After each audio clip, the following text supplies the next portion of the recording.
Stop. Drive.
And welcome everybody to another episode of Wrong Side Simulations, bringing the best content for the wrong side of the airplane, the right seat. And as always, my name is Blake, and I'm a real-world flight dispatcher, and bring you a little more context to your flight sim viewing experience. And today, we are going to be taking a first look at the Fly Too High brand new Cartagena. Holy shit, Mach 3 takeoff right there.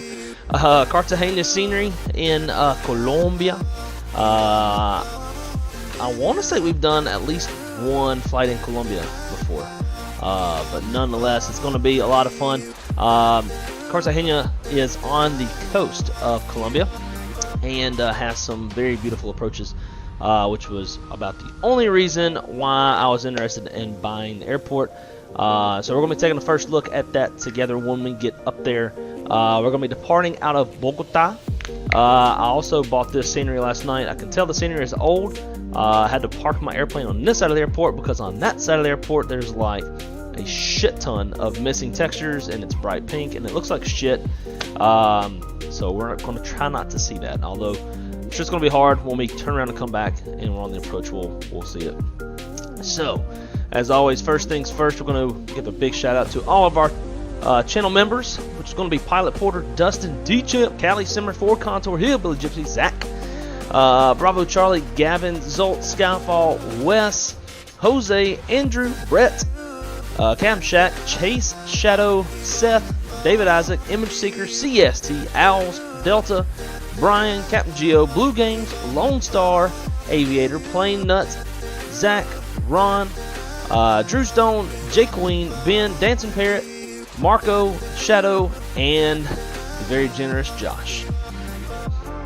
So guys, thank y'all so much for being channel members. As always, can never put into words how much appreciate you guys and the support that y'all give the channel. Now over to the chat. Let's see who all is here. We got Callie Simmer in the chat this morning. Good morning. At least this morning for me. I got 3 hours of sleep. I went to bed at like 8 a.m. Was posting a bunch of stuff in the Discord for the channel members. So if you are a channel member, check out the Discord. Got some jump seat photos, as well as some approaches that I threw in there for you guys. And being that y'all are members, y'all get the like uncut versions where you can hear and see everything. Whereas on like other social media, I'll kind of overlay a song. You can't hear as much, that kind of stuff. Sometimes there is some talking going on in the background with the pilots. We also got AJJ in the house. My man, how are you doing, dude? Marco's in the house. Who else we got? Oh man, don't pull the jet bridge. I ain't got on airplane yet. I'm a pilot sitting in the gate like having my coffee. Let's see. Wes is in the house. Zach, Chase, what is going on, guys? Cab Nate, what is up, dude? Checking in from the back of a Delta 321. That's what I'm talking about. Then nice. The only thing that's better than that is if you're in the front of one, whether it's going to be first class or in the cockpit. But love the Delta 321. Is it a 321 Classic with the CFM engines, or is it a 321 Neo? I flew when I went home from World Flight. We flew 321 Neo. We flew first class. I felt super bougie. D-Champ, what is up, man? Great to see you. Plain Nuts is in the house. Who's going Plain Nuts? Dude, how's the foot? Hope it's doing better. Andrew, my man, how are you? The one and only Captain Shaquille Oatmeal, retired. Great to see you, dude. Skyfall is in the house. Let's see. Leonardus, great to see you, dude. Josh, how are you, my friend? And Callie Simmer has unbelievably very graciously donated 5 channel memberships, which is fucking amazing. So Callie Simmer, thank you so much for that. That is super sweet of you. You always do too much. Too much. By the way, Shaq and Callie, did y'all see my message about the fly lat thing? I was trying to... I went to go check last night for your pilot application, Callie, and nothing was there. In my opinion, thus far, New Sky is leaps and bounds over Flylat. The only thing I think that Flylat has over is it kind of incorporates money and a little bit higher fidelity, and that's really about it. Can't even really use the app at this point. But that's everybody. Well, guys, thank y'all so much for coming and joining on this lovely Monday afternoon. Look at all these folks getting memberships. It's fucking awesome. Yeah, so today gonna be flying AVIANCA, which I have never flown before. I cannot do a Colombian accent, so I'm not even gonna try. Unlike our Mexican Mexico City to Cotton, Honduras stream, that was a lot of fun playing ranchera music, and it was a good ass time. I see you, Ontario, Atlanta, the Comfort Bus, very nice. But alright guys, well, let's get to it, because we got 2 flights to get to today. Even though the gate agent has shut us out, we're gonna make our way in regardless.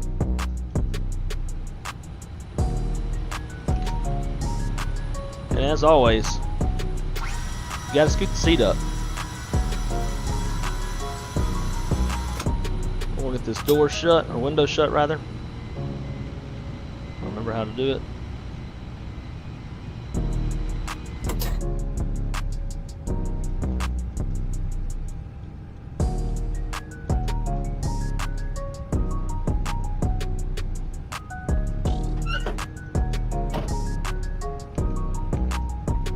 Alright, aircraft is already powered up, as you can see. We're going to go cruise supply, ground control, CVR test. ADIRS 1, 2, and 3. Nav lights are on. No smoking on emergency exit lights. I'm sure it's a little warm out here in Bogota. So we'll get the little AC set up. I don't know what's up with that texture. Cool. Guess we'll go and do an AP fire test.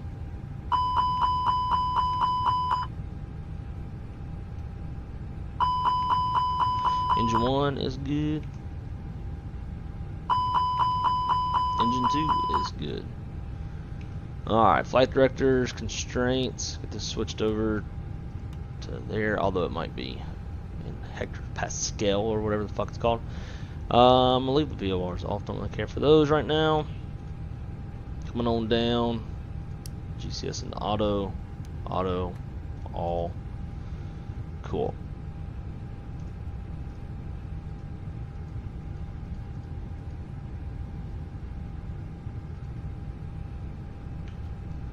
Alright, so aircraft is loaded up. Trying to expedite things a little bit today. So, flight init data request. And while it's doing that, we're going to go to mini charts. There we go. So this is going to be our route today.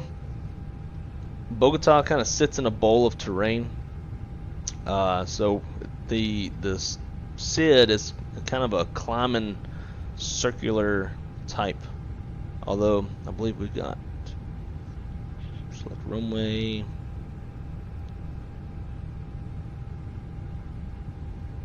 I think they're on the 14s, but yeah, so we're going to be making this little climbing SID out of here until we get up beyond the terrain, and then make our way up to the coast where Cartagena is. Now I was wanting to shoot runway 19, but based off the current winds, at least right before starting the stream, it's going to be a 9 knot tailwind. The limit is 10 knots. So it's, you know, maybe doable. Maybe we give it a shot, and then if we exceed the tailwind component on approach, we can just go around and come back and set up for runway 1. Based off this chart, we don't have any significant weather. Winds aloft don't look too crazy. Shouldn't be down there by the equator. As you can see, we've got plenty of terrain to contend with on this flight. And then got our OFP. Alrighty, over to data. AC status, check our nav database. It is current. Good there. IRS monitor. It is aligning. Good deal on that as well. Init, initialize request.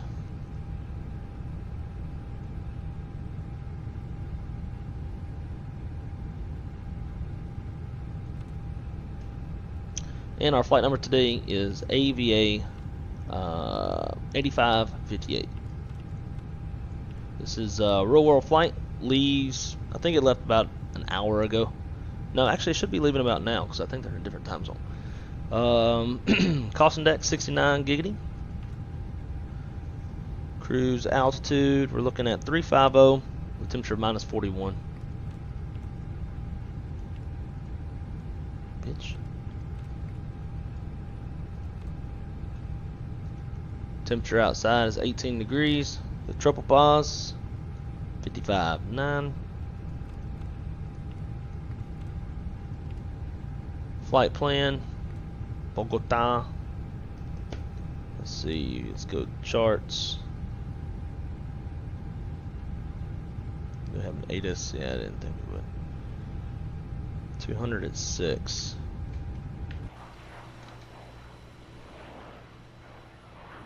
Pretty sure I was watching them depart from down yonder. Oh yeah, this is definitely old ass scenery. What the fuck? Runway 13 left? There ain't no 13 left. That's gross. Okay. Departure 14 left. I'm not sure.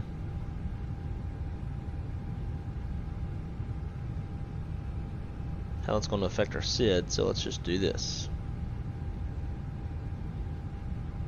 Take the easy way out.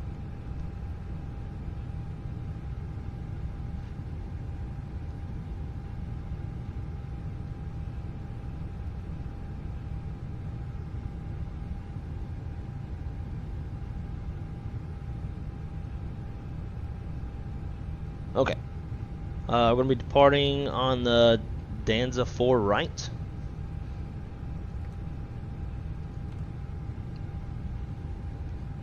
Gikpu transition. Interesting name there. Insert that. Cartagena arrival. So we'll give runway 19 a shot. We're gonna go RNAV 19. I put in the notes here. If landing runway 19, our star is going to be the Urgri 2 Charlie. Otherwise, on the 1, it's the 3 Bravo. So, 2 Charlie. Insert that. As far as approach vias,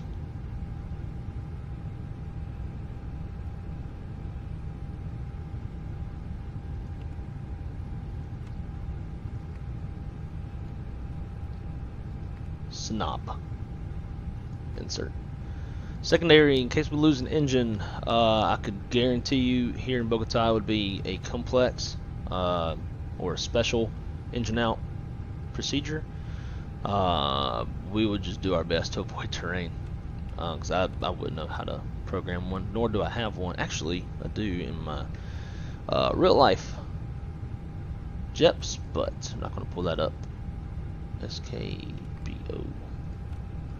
So we'll just do the typical heading and figure it out. AVA 5885 69 350 minus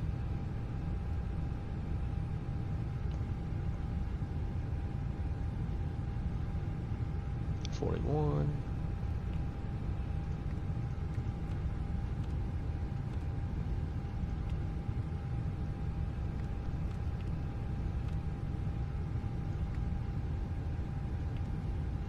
And we'll just say we're going to depart off 14 left, secondary, Bogota arrival. I don't feel like looking this shit up. We'll just pick one. We do have random failures turned on the airplane, so always make sure to put something in. Alright, secondary. Now we're going to go perf. Duh. Definitely not fully awake yet.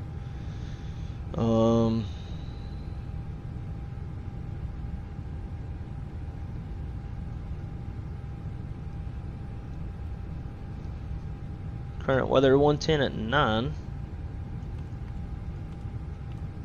We just generated this OFP, so weather should be up to date. Temperature 20. And QNH is 1026. Yep.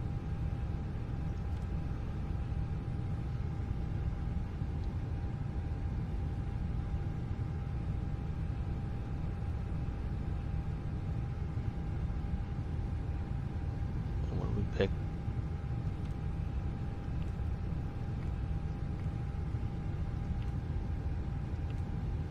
X-ray.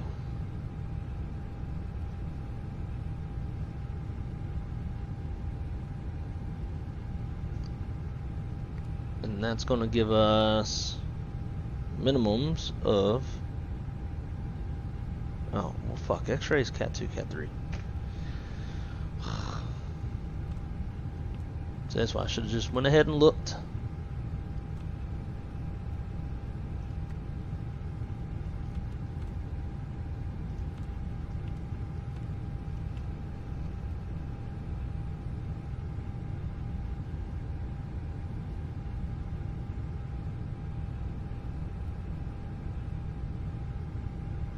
So we're a Cat C aircraft. Let's give us 8600 on the Barrow.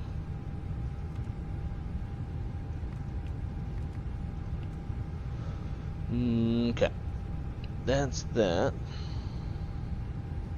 Motherfucker, this keeps resetting.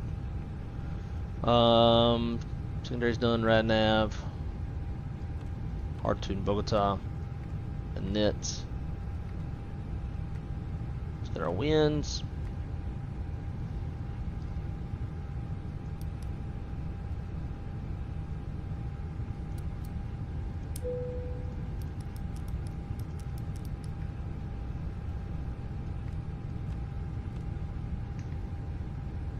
Alright, zero fuel weight's 128.8, correction, 128.9. With a CG of 30.3.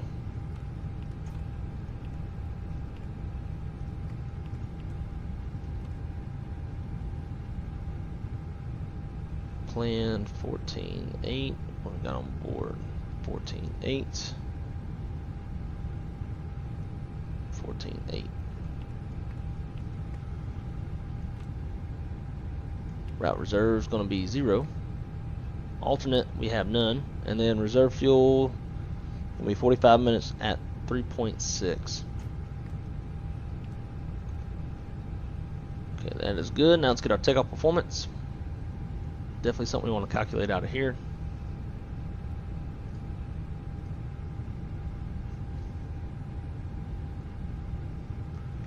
Is the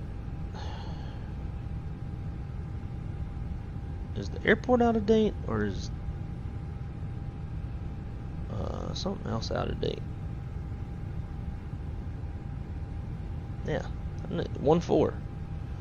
Even this has 1.3. Whatever. Dry, optimum, force toga. No. Let's see. Packs on.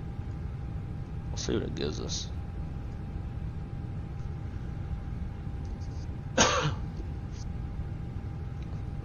Yeah, it still put us to a flex. Not surprised. This is a high altitude airport with mountainous terrain all over the place. So, not surprised. I have been to this airport in real life and seen this departure in real life. In fact, I have a video of it on my YouTube. So if you're curious, go check that out. It's on like the pre-recorded, the videos, whatnot. Pretty interesting takeoff. So, flaps 2, down point 2.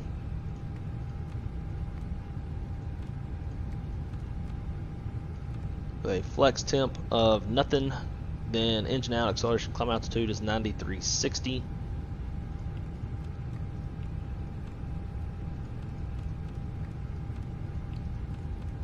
Same with thrust reduction, acceleration, climb.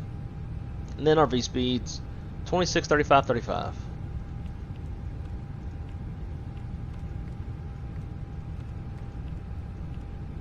Okay, that's good to go.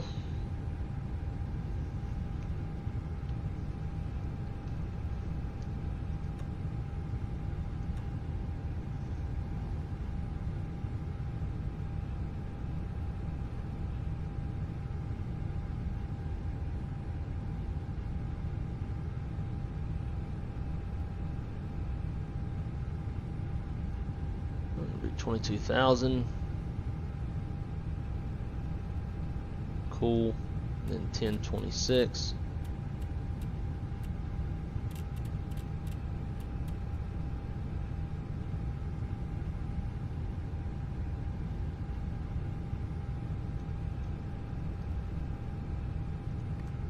Over here I want flight plan.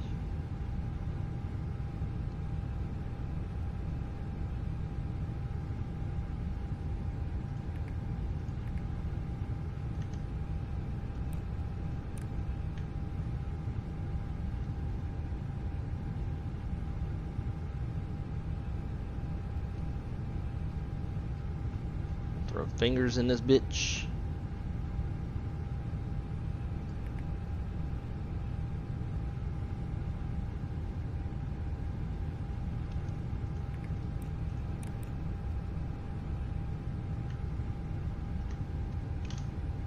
Alright. Shut that door. and we'll talk about it real quick. Let me be ready to go. I think my damn... Oh, there it goes. Let's see, my Sim Connect's not running. Oh yeah, I forgot to do this.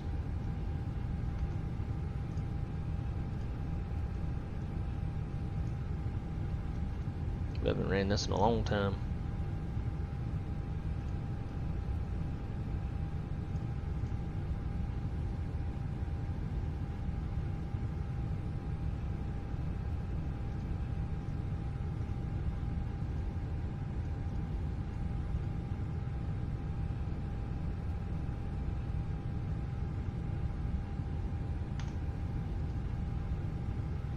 Thanks. Okay. So it's going to be a right seat takeoff. Aircraft type is a 320 for tail strike avoidance. We have no MELs, no CDLs. Going to be departing off of runway 14 left. We'll push out.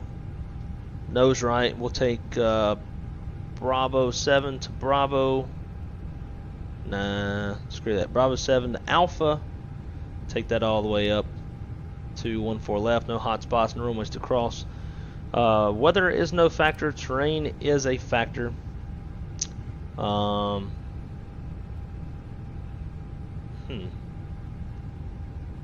this METAR is different from what was on the paperwork.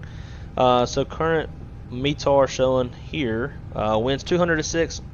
Visibility is quad 9. View at 2300. Temperature 22.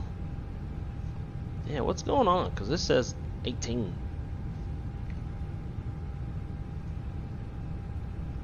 I don't know which one's. When in doubt, aviationweather.gov, right? And what we're looking at is up to date. QNH 1025, although that's clearly not what's in the sim.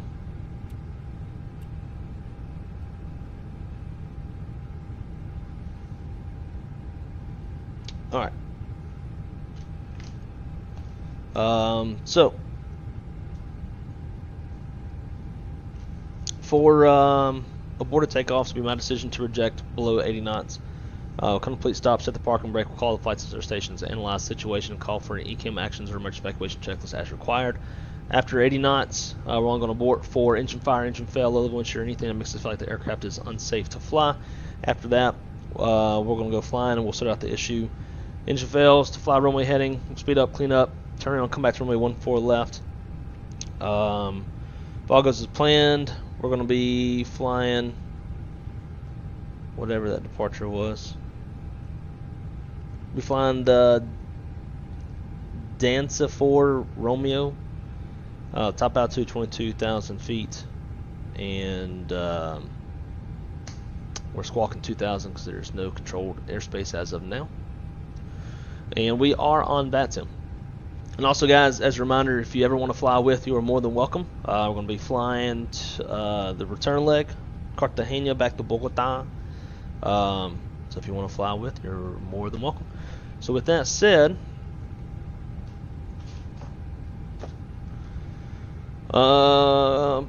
cockpit preparation checklist. Maintenance log and tails onboard and checked. Gear pins, covers all removed. Seat belts are on. ADIRs are in nav. Fuel min required is 11.8, and we've got 14.9 on board. Altimeters 1025. EFB is checked. Copy prep's complete. Before start checklist.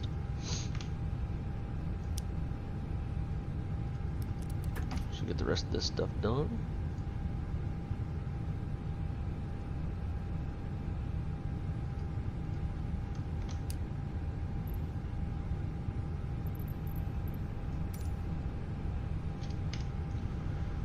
Okay, before start checklist, windows, doors, and slides closed and armed, beacons on, thrust levers idle, parking brakes on, transponder is in auto. Cockpit prep is complete. Hello. Jorge, mi amigo.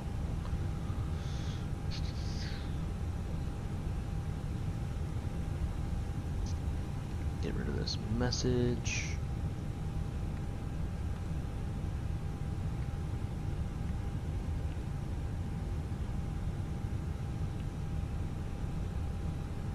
Meto 29.5. 29.5.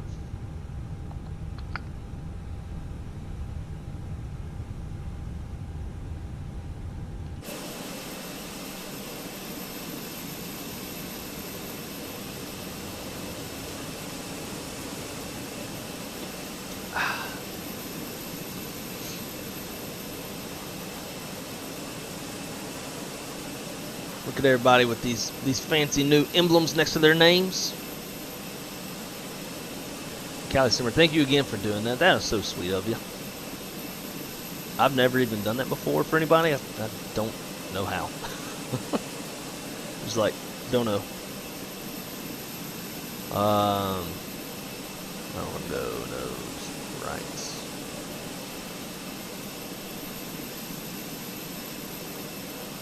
All right.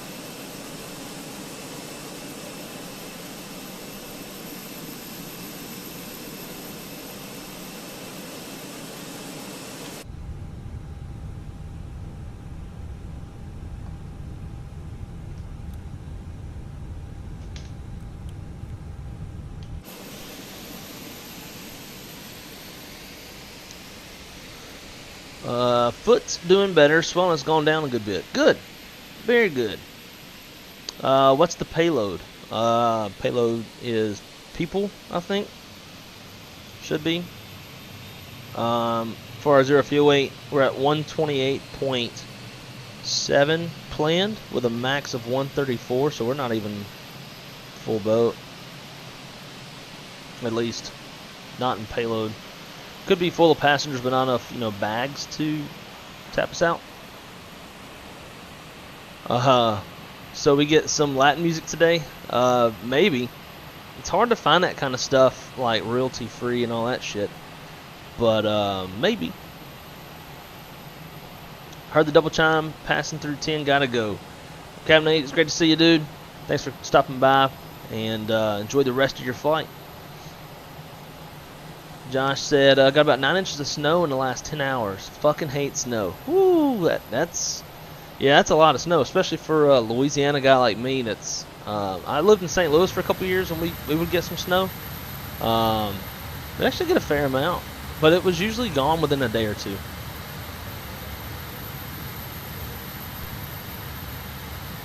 Is that the UAL OFP? It sure is.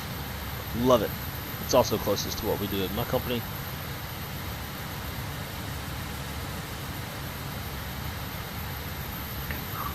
Bogotá, tráfico, República 7076, Thrustmaster pista 14 derecha. See, look at that. Spanish, I don't understand what the fuck he's saying.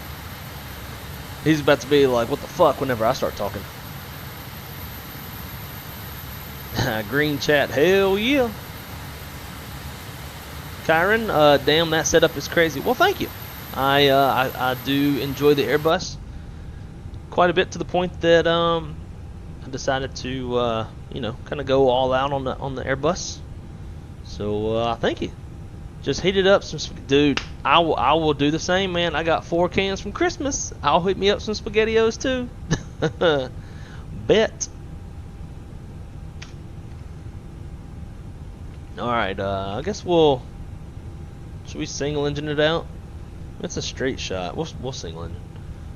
Save some gas. All right, so with that,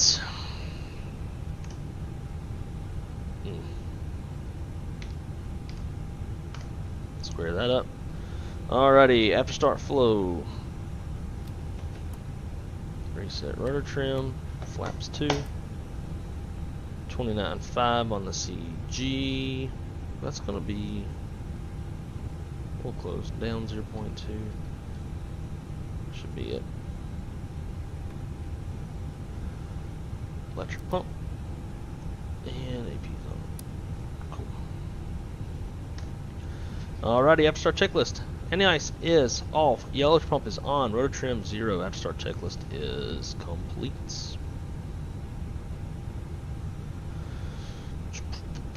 We pushed off, what was this, 30 something, 34. Bogota traffic, Avianca 5885 is off of gate Bravo 34. We taxi in runway 14 left via Bravo 7 Alpha, Bogota. Alright, he's probably like, what is this gringo on the radio? Let's get it. Brakes released, taxi light on.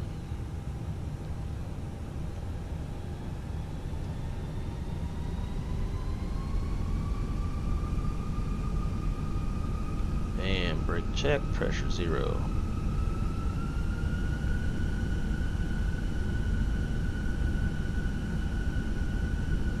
Clear left and right.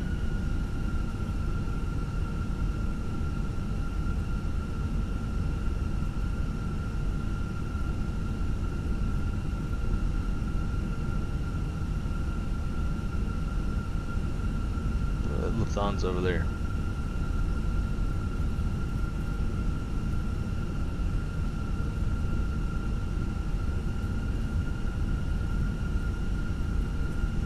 Thank you, ma'am.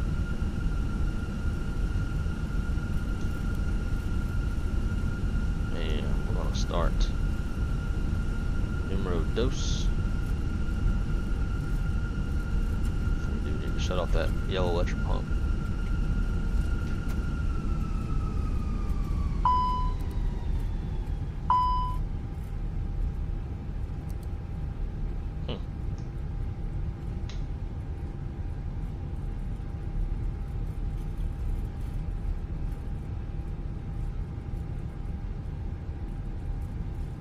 Figured that would go away.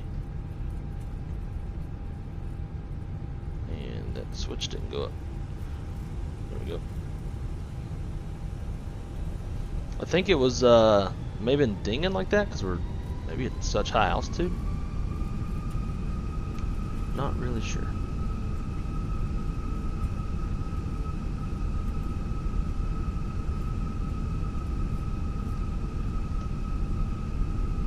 SpaghettiOs, hell yeah. I just thought I'd come in and say hi before I hit the gym. Might try and get on Bat Sim for the return. Awesome. Love to have you. It's always more fun with more folks. Enjoy the gym though. That's probably something I should be doing instead of doing this. But this is more fun for me. My girlfriend would argue. She's a huge CrossFitter.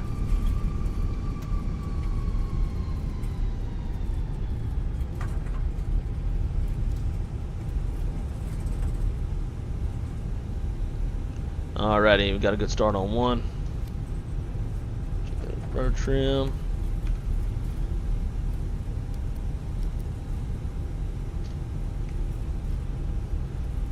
Alrighty, after start checklist. Engine anti-ice is off, electric pump is off, rudder trim 0, after start checklist is complete. Mini brief. Alright guys, we're going to be departing off runway 14 left, gross weights 143.6. Flaps config 2, fuel 14.7. V1's 126, V2's 135, top altitude is 22,000 feet. First fix is B0908. Whatever. Flight controls check. Got full up, full down, neutral, full left, full right, neutral, rudder, full left, full right, neutral. Flight controls checks complete.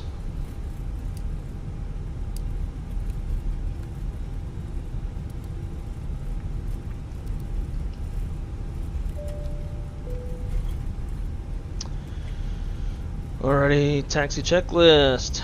Gross weight comparison is complete. Pitch trim 29.5% CG set. V1, VR, V2 flex. 26, 35, 35 no flex. Flaps config 2. Flight controls are checked. ECM mode takeoff all green. Once the flight attendants are ready, there it goes. ECM status is checked. Predictive wind shears on auto. TCAS code set TARA. Cabin crews advised. Mini brief is complete. Wham bam. Thank you, ma'am.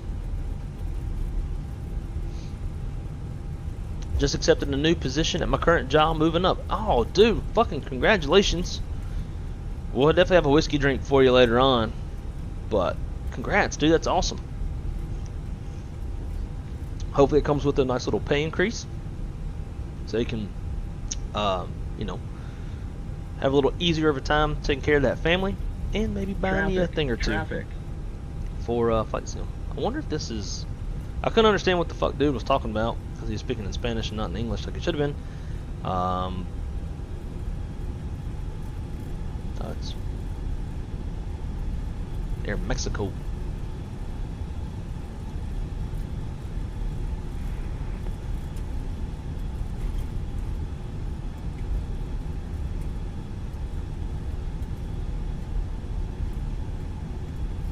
So we're on that sim, but we're also running live traffic as well. Just FYI.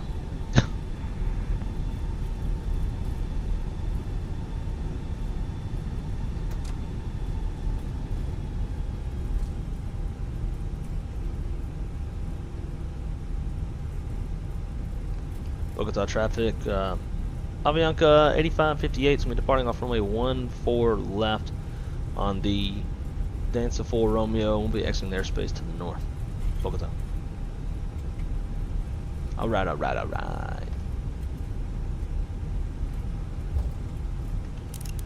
Lights, camera, and action. Just missing one light. Get it. There we go.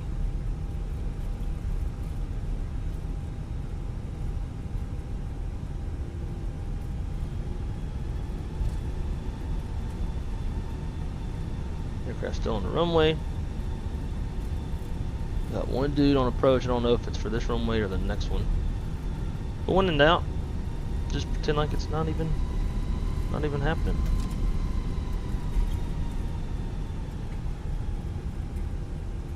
Alright, runway looks clear now.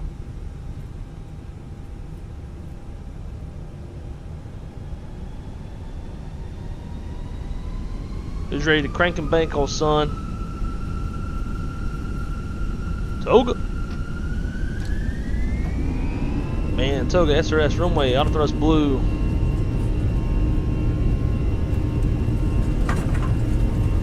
Do not like this camera position. It's off center.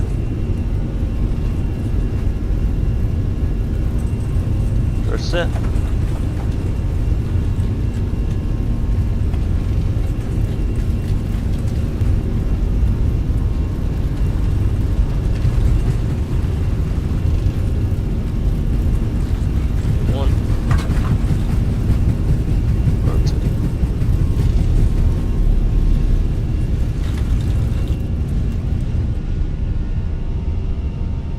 Right, you're up.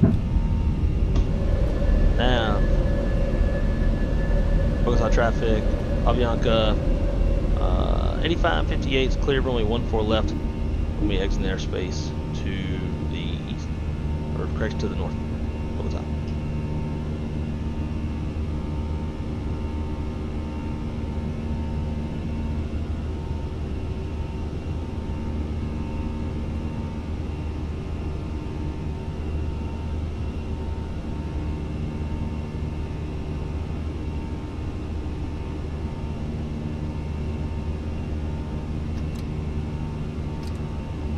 Thrust climb.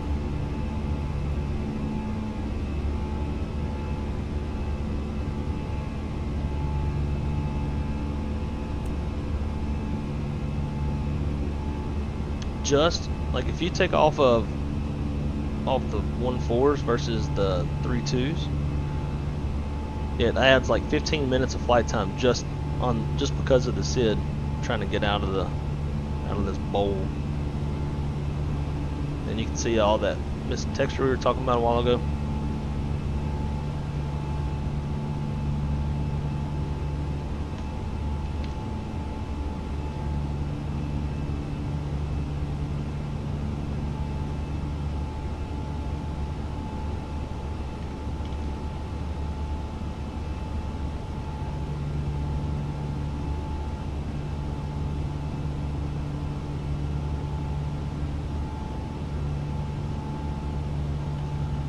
Alright, flaps 1, speed checks, flaps 1.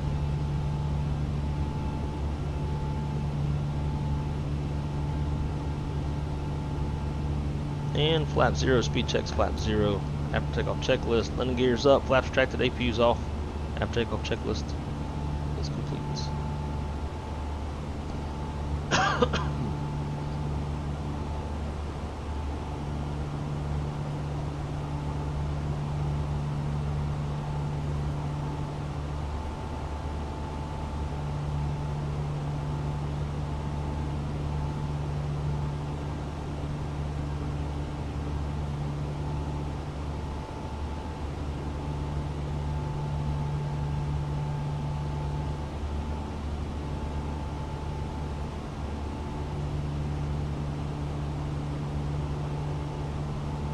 Yeah, it's gnarly terrain.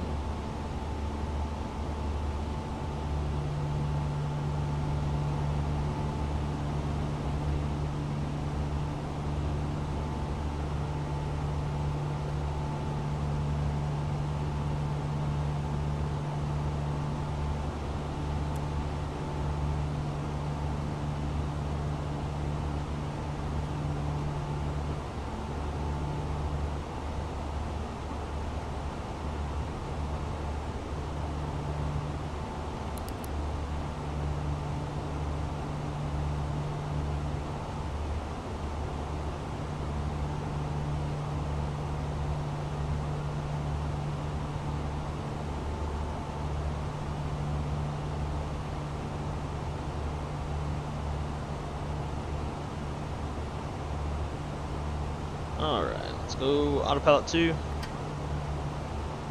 so we can get some of these views.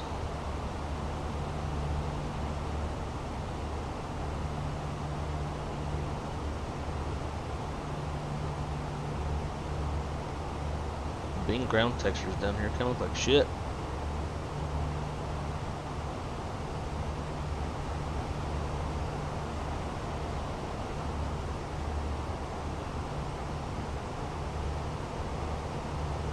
Alright, 10,000 above field elevation.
One of the dogs in here didn't even know it.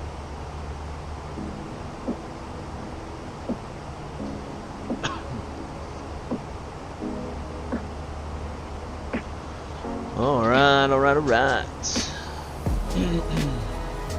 Does come with papers. Very nice. Very nice. Hell yeah, we're off on our way to Cartagena, Colombia. Let's go get some empanadas.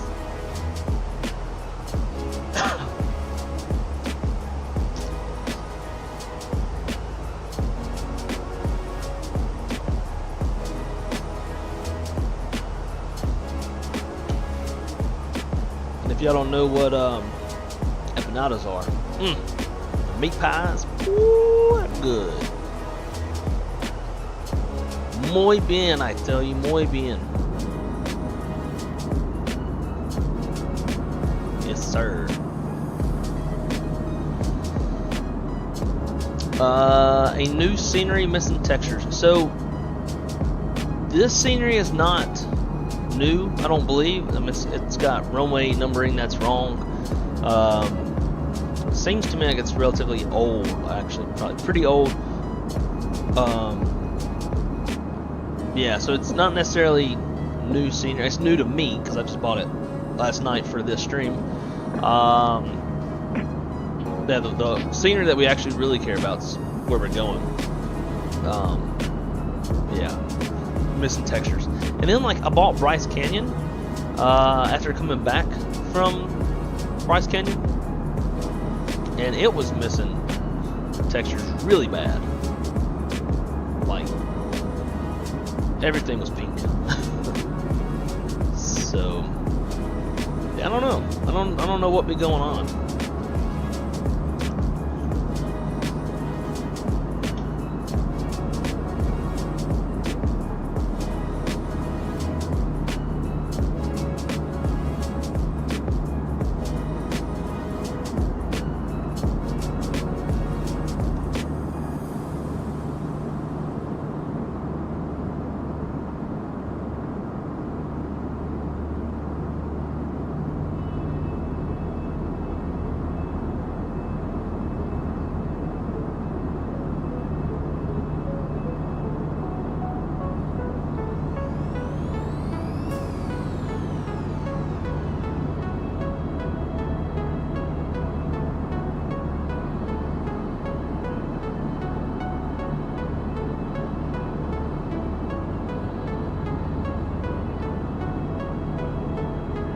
Chatting with my boy Tony over at Jetline. Gonna get some new RAM sent over.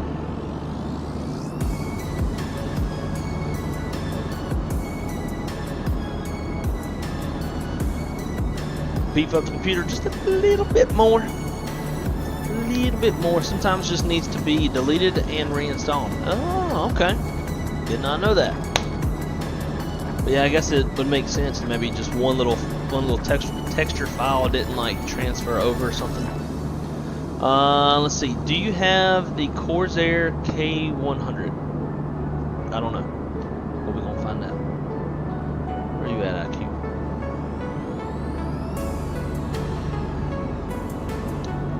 This is the K95. It was like $200, so don't go telling me that there's other ones out there that are better. Like it was the most expensive one at the time. Kiss math.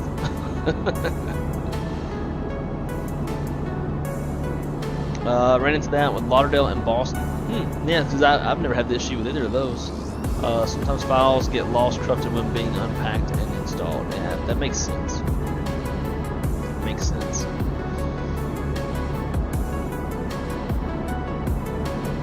Sounds like you need to get that Parallel 42 new thing that came out. Yeah, I saw that. Probably do.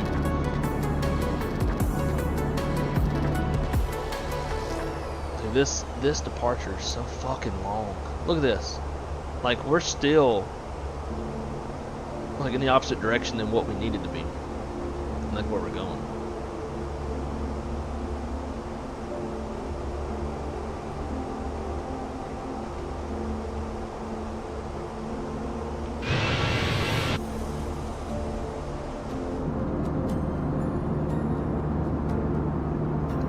Probably so many drugs in these jungles.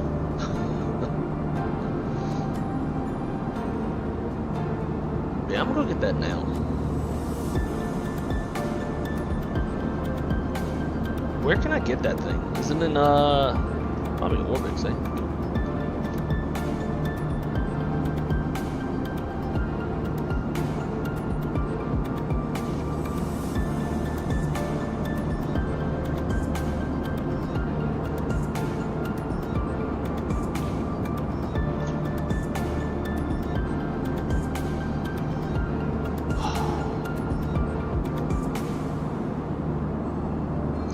Loading son of a bitch. Utilities.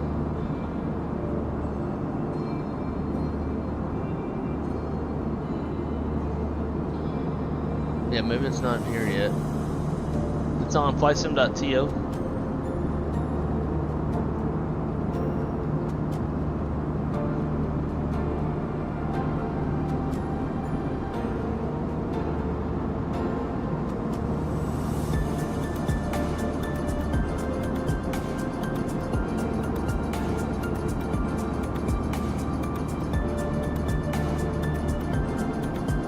I think they'd put it on the news thing.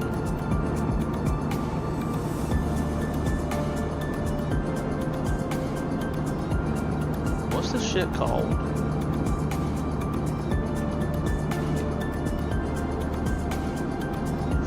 Nope, not that. Free sim installer. It's on their website.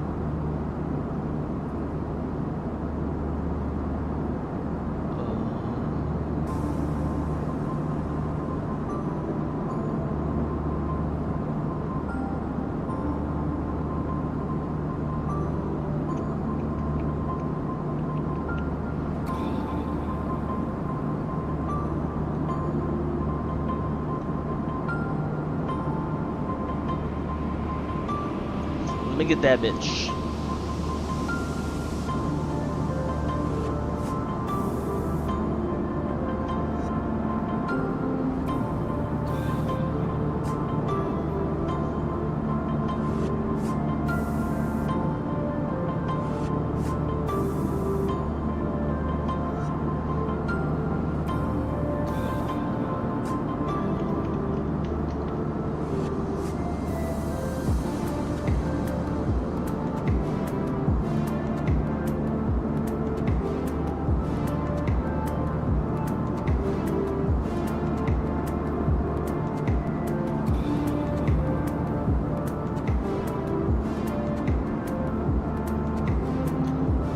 I think B1 just went live, right? Yeah.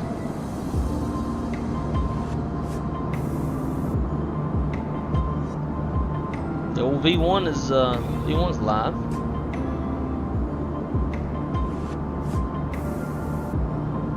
Damn, 368 people watching. That's wild.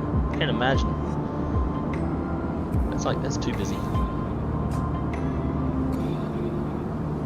As far as the chat goes, I'd never ever be able to read the whole chat like I try to do with y'all. MK100 just read that they're fairly similar, minor differences, looks close to the same cosmetically. I have this wheel on it that I don't use. Oh yeah, I know what you're talking about. It's got like the, yeah, I've got a little volume wheel, but it's like a roller versus a wheel. But I know which one you're talking about. I've seen that little wheel thing, and I thought it was ugly. So many add-ons for Microsoft Flight Sim. Now pretty soon everyone's going to need it. Putting server racks in their homes. Yeah, I feel that, dude. I've got like almost 500 add-ons.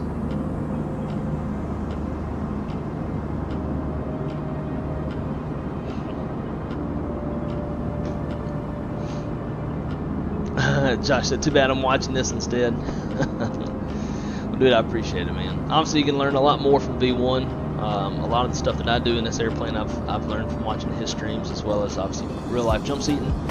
But I'd be more than happy to have you around.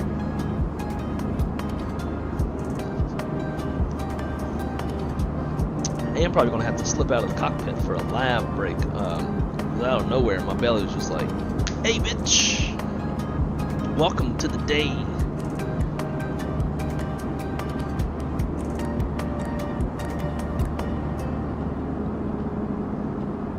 Boom. And look, there's Bogota. Like we're just now like getting out of the Bogota area. So when I said exiting the airspace to the north, like, yeah, eventually, but I don't even know. We exit the airspace in 270 fucking degrees.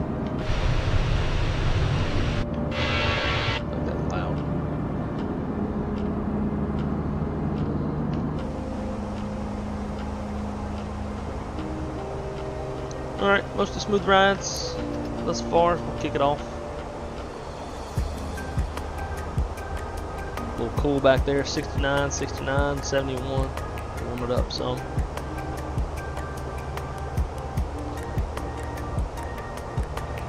Alright guys, today our safety word for lav breaks, getting in and out of the cockpit, is empanada. So we're going to call back there. Actually, we're just going to go bing, and then they'll call up, and then we'll tell them that, hey, I need to go to the lab.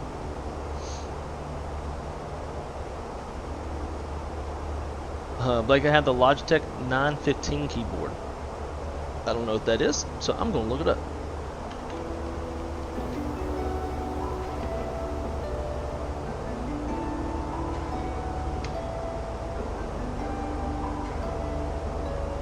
Damn, this bitch more expensive than mine. This motherfucker's $250. You know, it gets to the point where it's like, if keyboards are this expensive and people spend money on it, the keyboard should probably do sexual favors as well. Could probably get a hooker in Vegas for cheaper. It looks very, I like it though. I've got that brushed aluminum. It looks very clicky. I like clicky. I want a clicky keyboard for work, but I work in a room full of people and they get annoyed as shit. We had another dispatcher back in the day, doesn't work with us anymore, who had a very clicky keyboard. In fact, it may have been, I think it was this one, in all honesty. I know it's Logitech. This looks very familiar. I think it's because of him, but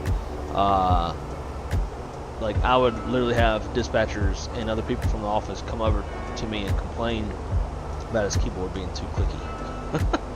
So I was like, I can't be clicky either then, as much as I'd like to be.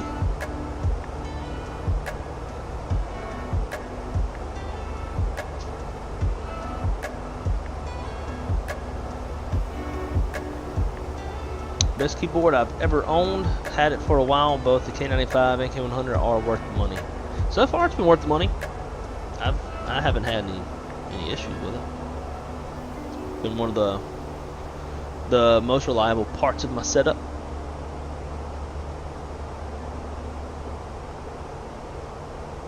Watching both streams, nice.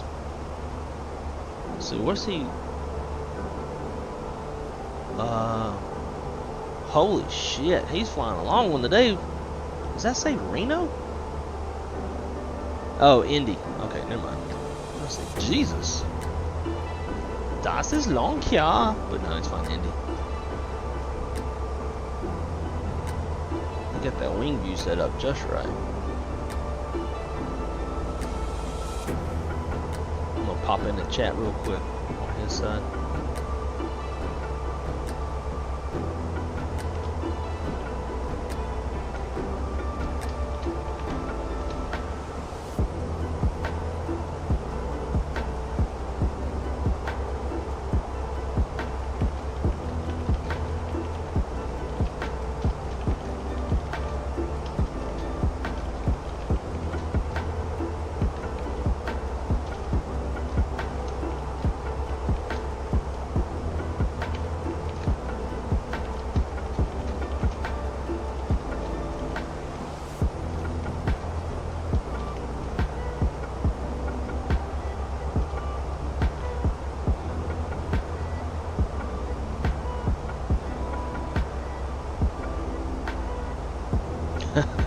Hopefully don't pop a door today.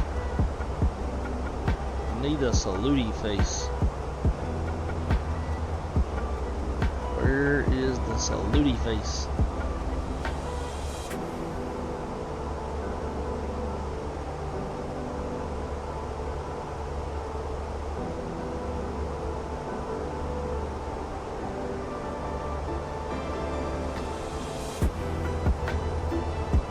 Damn it. Can't find the salute.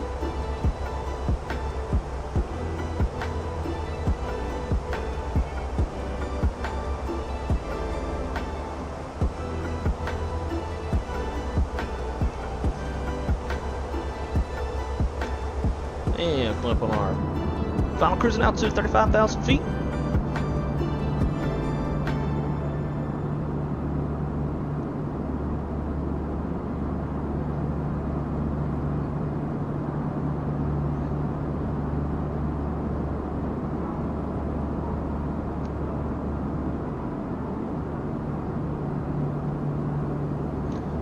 I would let you fly me around in real life, but V1 would have to be in the left seat.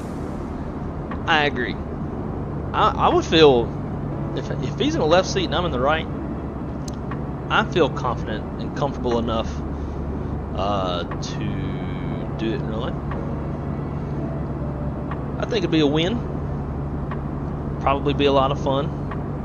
I'd let him stay in the left seat when we get to cruise. I'd come out of the front.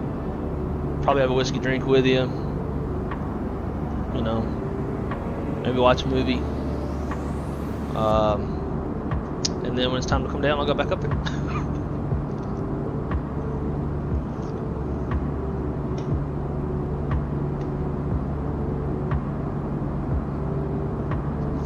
You want my monitor? Dude, this thing's fucking massive, dude.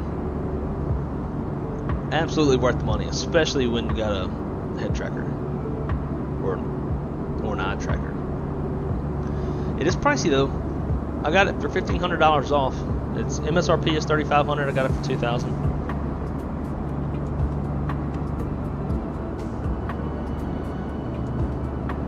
I'm not sure if the Best Buy stores have them on display in your neighborhood. They don't. No, I just happened to stumble across it one night.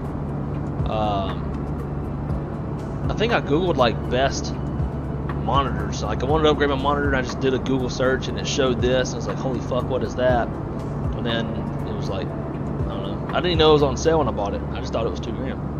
And then I bought it.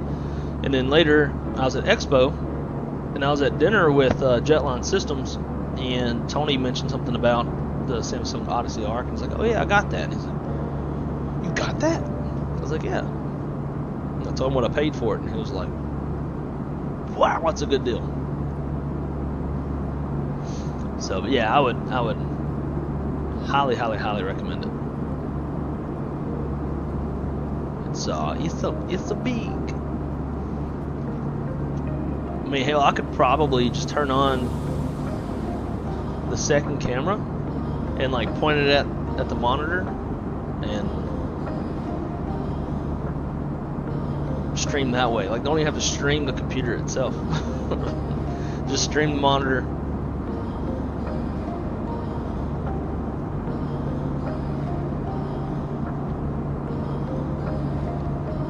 How long are the Max 9s to be grounded? I don't know. Probably gonna be a little while. We saw it at Best Buy. Wife straight up said no. Well, Shadow, dude, how's it going, man? Great to see you, dude. Have you fully recovered from being sick yet? Just straight up said no. She already knew. I didn't let Crystal know until this bitch was on the desk. But she ain't got no damn say so anyway. Probably didn't even get "Hey honey" out of your mouth. Best Buy has them right now on display. That's crazy. I wouldn't imagine they even have them on display. Like, they seem like very niche almost. Do you live in a bougie ass area? If you live in a bougie ass area, I could see it then.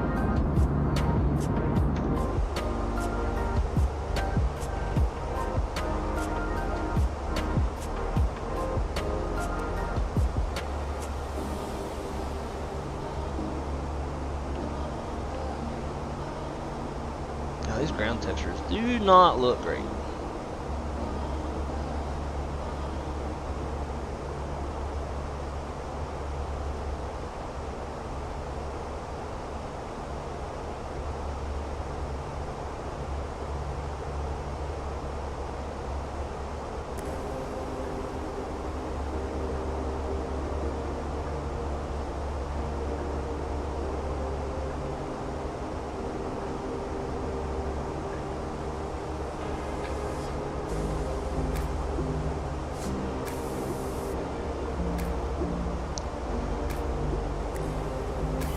Jay, what's up, man? Great to see you, dude.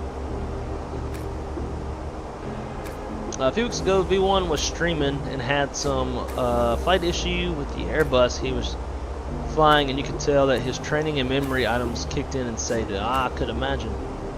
Man, I tell you, if you ever had the opportunity to sit in a level D sim and watch them go through the stuff that you hope you're never on an airplane to see, you realize my pilots make good money.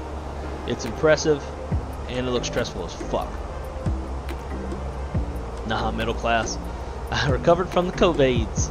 Yeah, the COVIDs. I'm glad you're feeling better, man. So, starting today, I have 12 days off. My parents are coming in town on Friday and staying, I think, till Monday or Tuesday. Maybe Tuesday. Yeah, so I've got 12 straight days off. So, we gonna get some flying in, man. Go ahead and go get your sim. Go get your sim updated. Get your shit set up. Because what I like to do is the stream that you and I talked about.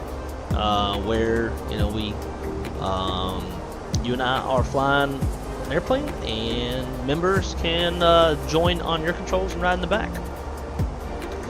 Because now we've got like 42 or 3 members. I know the 7.3 will hold that, but I don't know if your controls will. Let's see. Yeah, 43 members now. All thanks to very, very, very, very, very generous donations. Generous donating of memberships. Thanks to Josh and Callie. Let's set it up. Let's do it. Let's see. What is my schedule? I got a couple things going on that I didn't want to go on.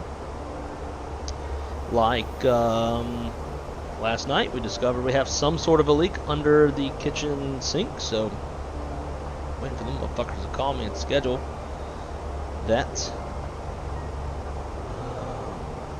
That's Google Photos, not calendar. Okay, let's see. So Thursday we got folks coming to clean the house. I'll be here, so I don't think that would interrupt streaming too much. Wednesday, what time is that meeting? I'm technically on vacation, so I might not join that meeting. 1 to 2 p.m. When's my haircut? I have a haircut scheduled. Should be Wednesday.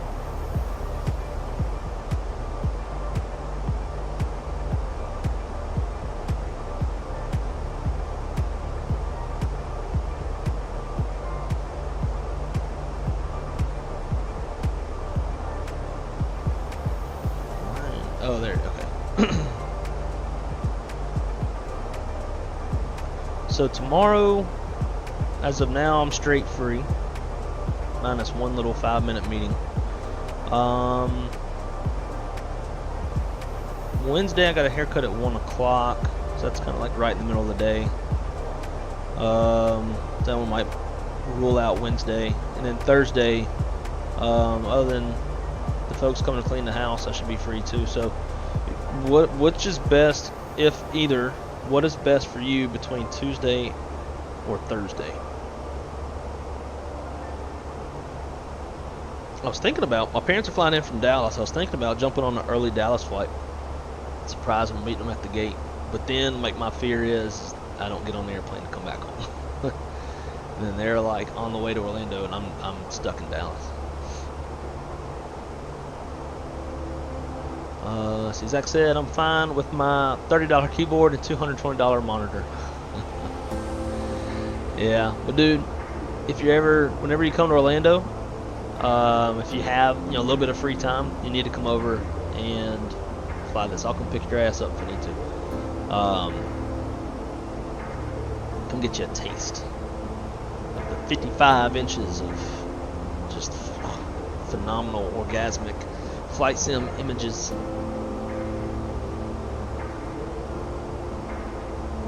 So I'm debating on the PNG 737, 800, 700, or 900. Maybe it's just, or maybe just get the FENIX.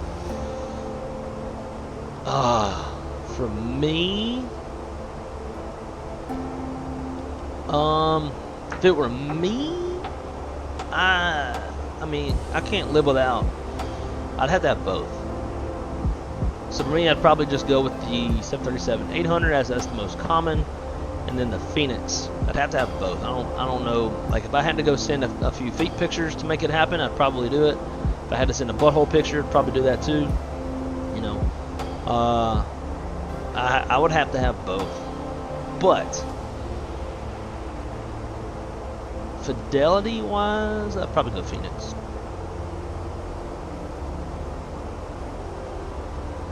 Wes said meetings on vacation. Yeah, so it's not required, but you know, if you're on vacation but you're free and you're able to, they do prefer that you join the meetings. But like I've got 3 next week.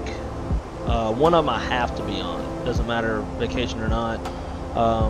I am the sole owner of delivery flights from the OCC perspective now, and my colleague left. And this is going to be the first meeting of the year. We've got 4 airplanes coming at the end of this month, so I don't have a choice. It's only probably like a 5-10 minute meeting, but there's that one.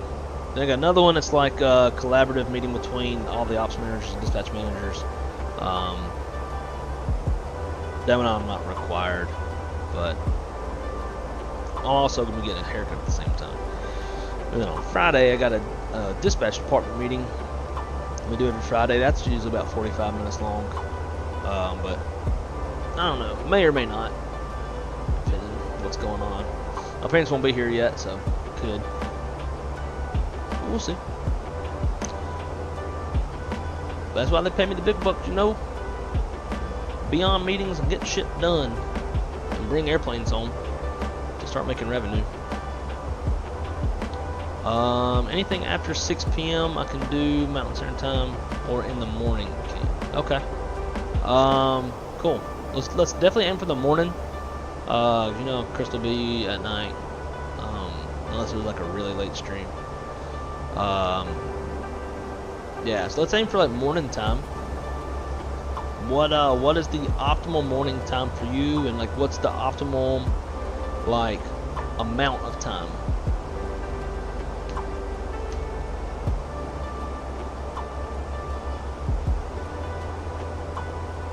Don't forget to smash the like. Agreed. Watch this. Although 17 viewers, 17 likes, I'd say we're caught up on the likes. Never say 55 inches of orgasmic. That's yeah, but dude, you know what? As soon as you sit down and you look at this, especially in 3840 by whatever the fuck, because like not only is it big and wide and curved, but it's also 4K. So, you know, when you sit down and you sit down in front of this and you feel the chair vibrating, and you got your hand on the side stick, you're gonna say, okay, it is orgasmic. You know, just all words you're supposed to put together. 55 inches, vibrations, sticks in your hand.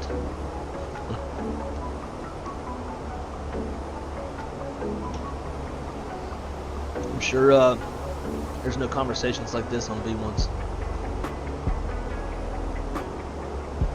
And I'm sure he'd probably prefer it that way. That's what she said. Damn right. If I sit down in front of it, I'll never get up, and my wife will be stuck waiting on me. She's more than welcome to come fly it too. Unless she's like my girlfriend, who's like, can't write that. Chris, hello, not sure if you remember me. In all honesty, as much as I hate to say it, can't say that I do, but I bet if you tell me something about you, I'll probably remember. I'm always better with faces than I am names. I guess that is the struggle, unless you know there's like a very unique name. It's hard for it to stick in my brain. Although anything's hard to stick in my brain. Yeah, me thinks I need to book LA Orlando ticket so I can try it. You know you are welcome. Got a guest bedroom. You are welcome anytime. Take you out and about. Eat and drink, drink and eat. We'll do it again at Expo. Yeah, she could care less about it. Not surprised. Not surprised. A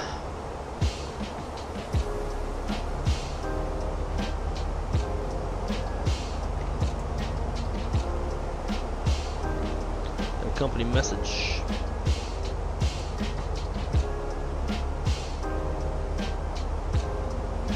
Oh, fuck you. ADC 3 minutes. Well, I was having issues with GSX before starting the stream, so we're going to put it on them. It's the ground crew. I had cones hovering in the air. It was a good time.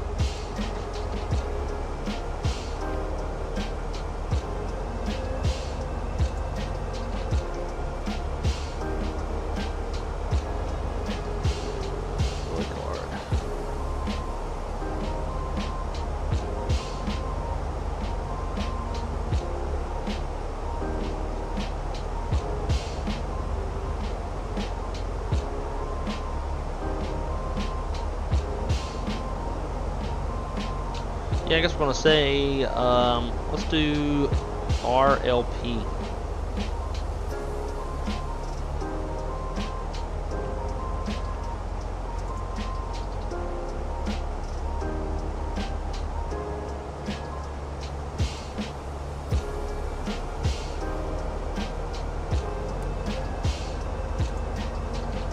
A little under 120 from top to drop.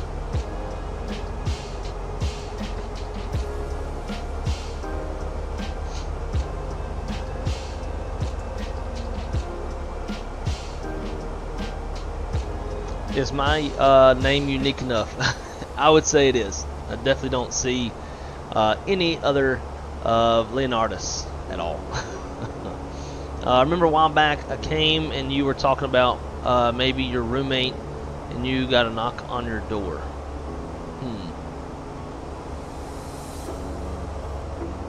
Remember a while back came and you were talking about maybe your roommate and you got a knock on your door. I don't remember that. Although, again, don't take it personal. My memory just fucking sucks. I have man brain, as my girlfriend likes to call it.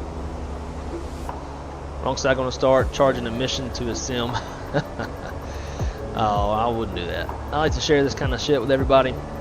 Although I do enjoy a little extra money, but yeah. That was like one of the things for me.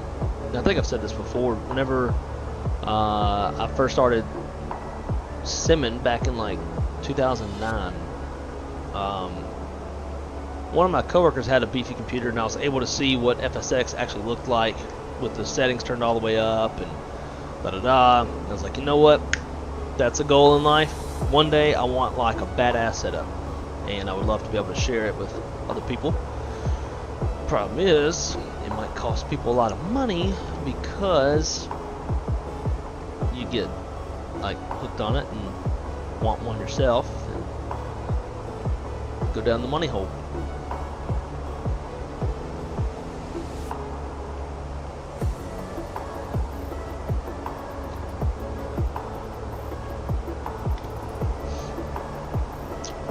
Dance Parrot, hello Blake.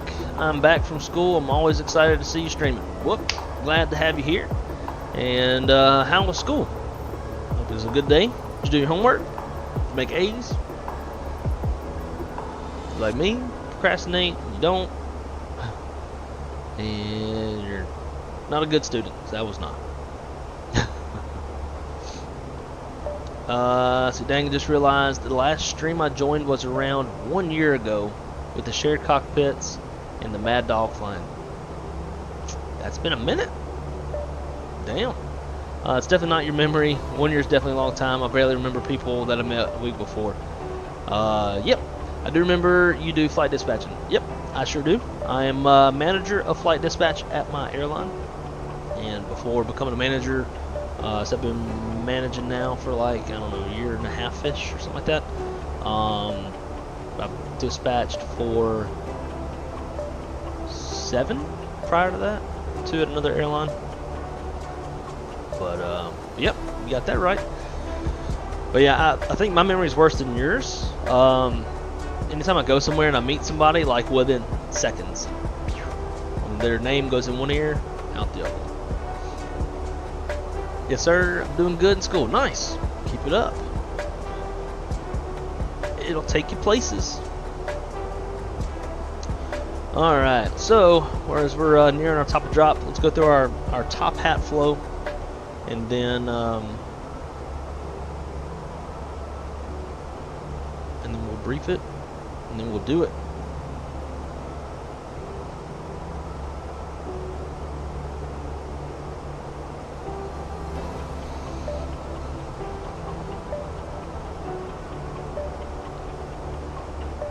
Okay. Top hat. Flight plan. I'm gonna put in our range ring. I'm gonna do a extended center line too.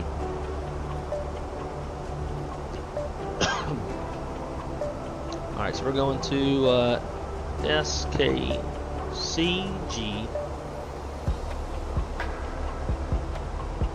Come on, damn it.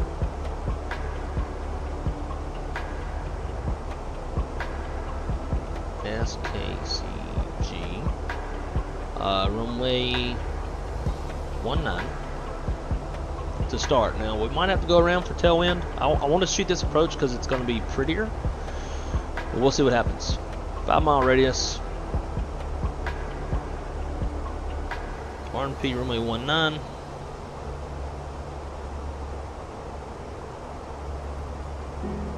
Final fix is CG402.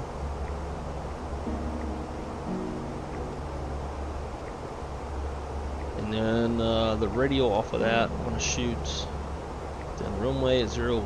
It'll give us the extended center line.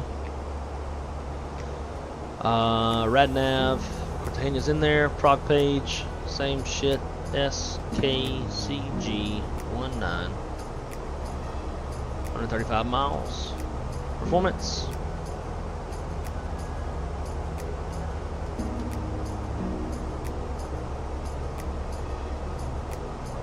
Oof. Shit, I don't think we're going to be able to attempt it.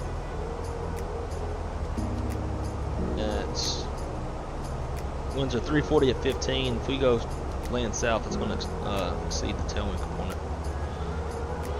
So we'll switch to runway 1. Damn it.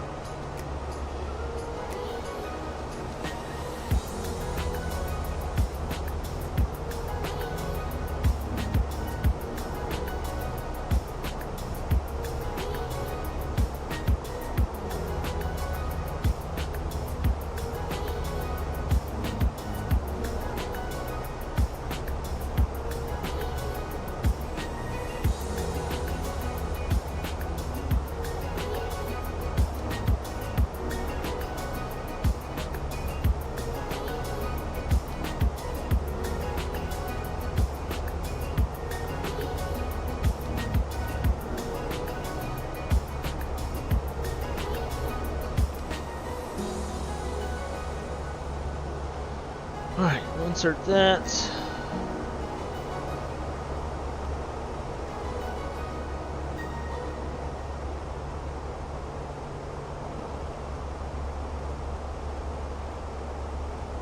Definitely don't want that.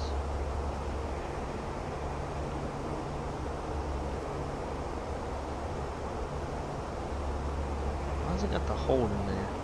I hate when it does this.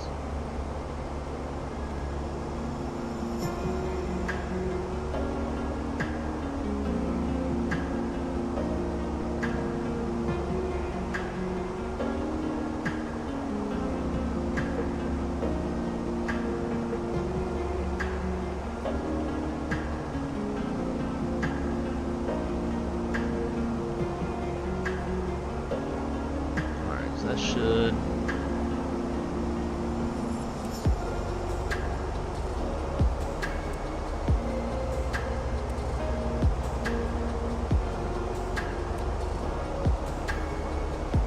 Yeah. That'll work. All right.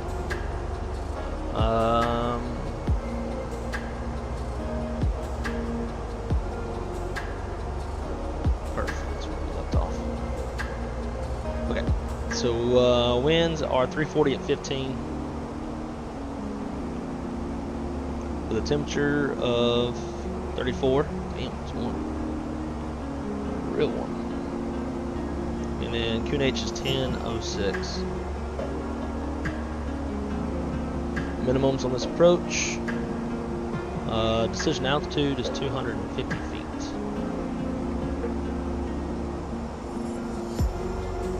Fuel prediction. Damn, how we gonna? Oh, I guess because we're not swinging all the way around, it helps. We got a lot of gas.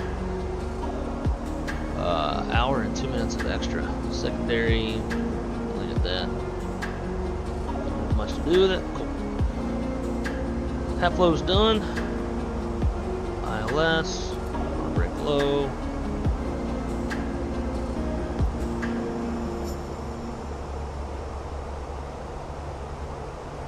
Okay, let's talk about it real quick.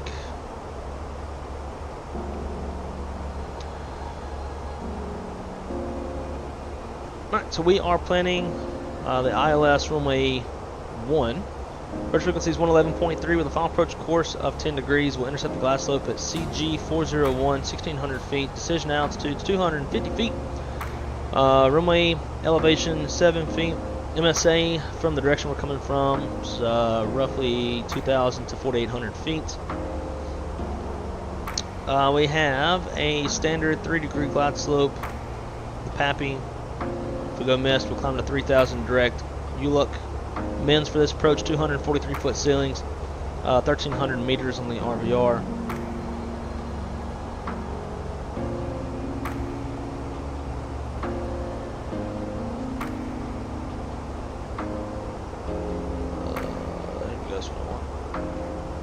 We got high intensity runway lights, PAPI, 3-degree glide path. We got 6,742 feet of usable runway from the glide slopes, 148 feet. When we land, we're going to probably, unless we can stop quick enough, we'll go down to the end, turn around, come back. But we'll be over here at the terminal. So with that said, ILS push buttons are selected due to being an ILS, obviously.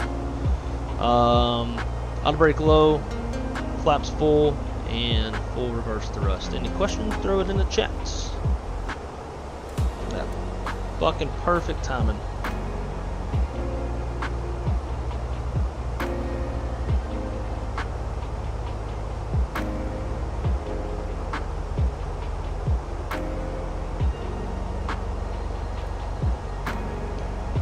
Thrust idle descent.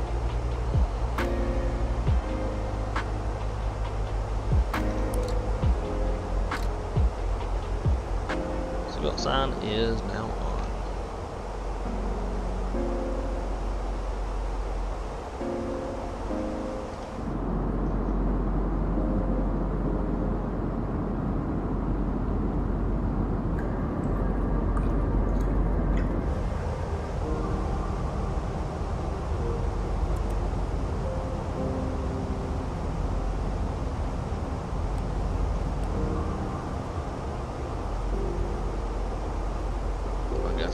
Sec.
Nice and warm. Got winds gusting from the north at 15 knots. Good visibility, probably cloudy skies, and temperature of hot as ball sack.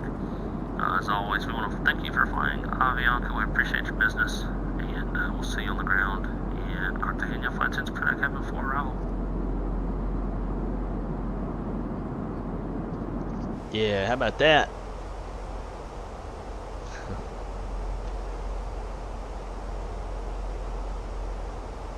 That was kind of cool.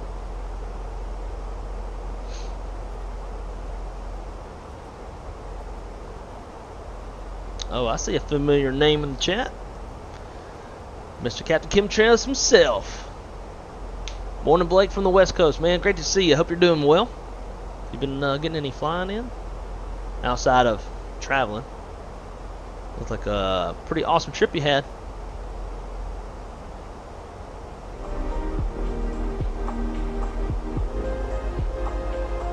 Wait, how much is the cheapest membership? Also, when's the next planned stream?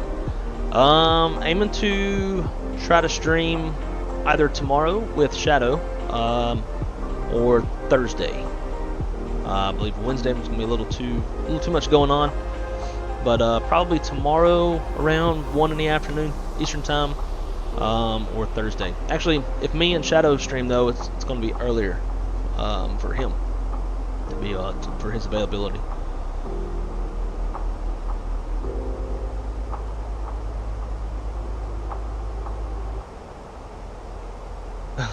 The bus is listening. That's funny. I just had Nate here the past week, showed him all around SoCal, and he finally left this morning. That's why he's on a Delta 321. He was in the chat earlier while on the airplane. Chicago, so I'm finally able to just relax. Well, nice. Glad you're able to chill out a bit. Looked like y'all had a good time. I was watching on Instagram. Hot as ball. Yeah. That's my conversion 34 Celsius to Fahrenheit. That's about as best I got. Alrighty, it's out of standard.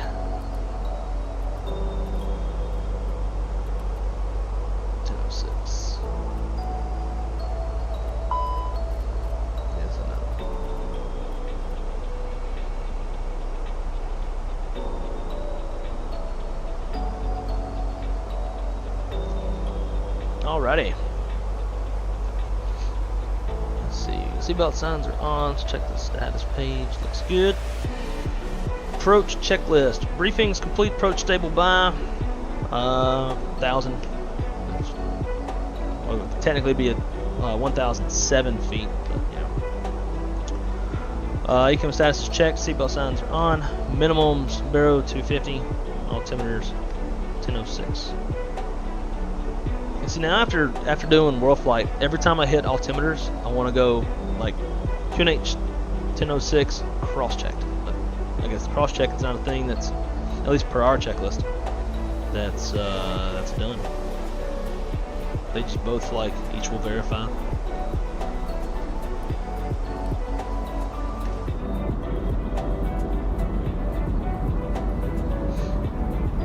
Could you scroll back and possibly provide me some motivation for my long message?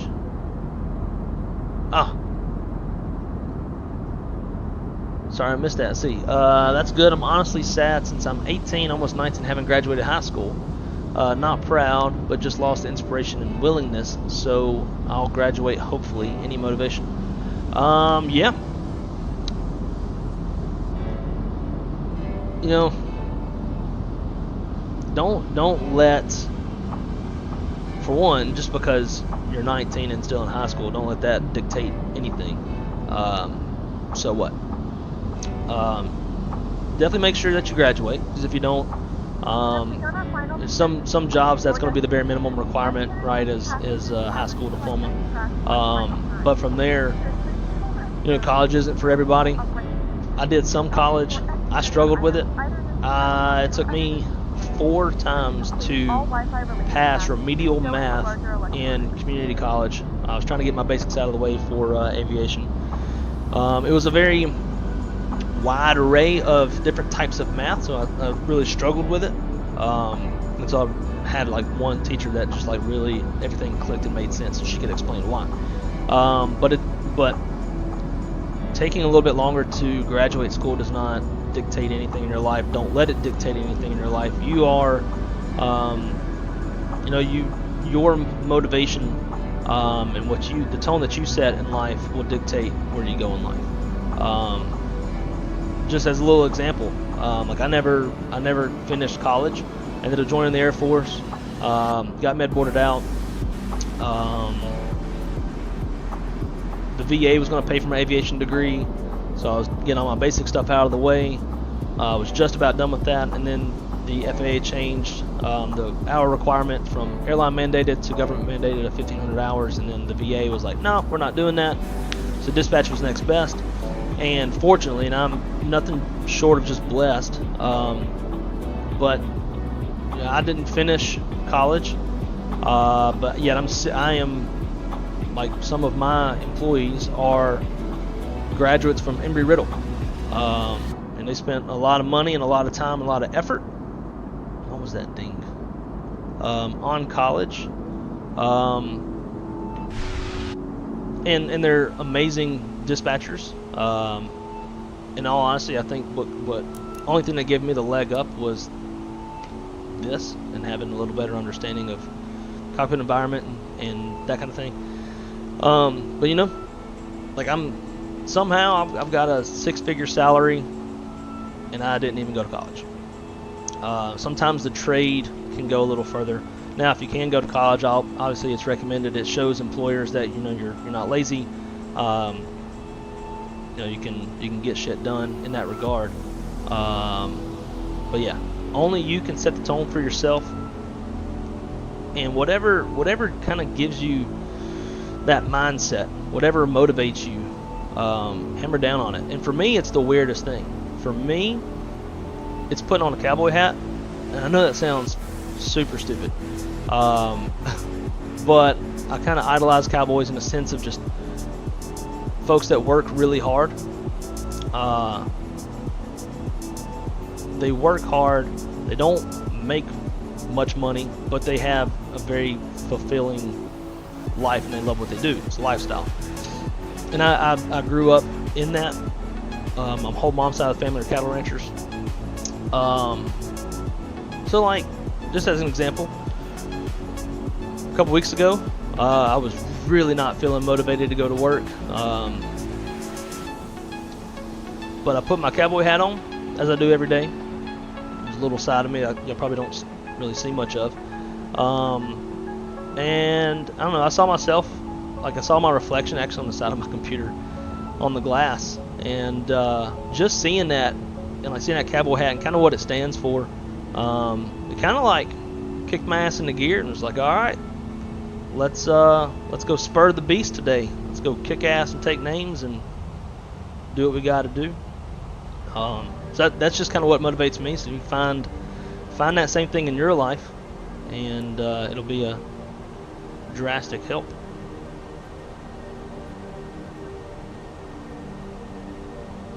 Come on, I need a mini FCU because this mouse clicking a little down arrow. Airplane moves too much.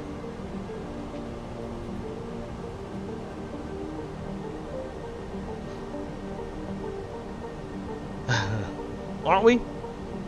Nothing like IPAs in the cockpit to ensure a smooth, safe landing.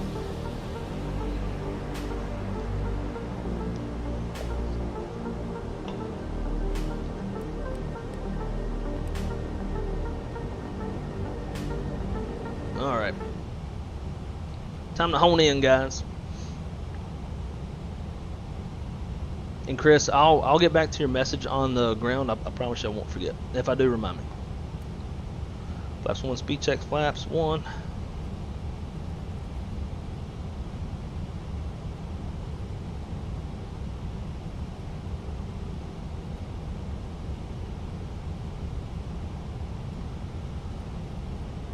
Cartagena traffic, Avianca 8558.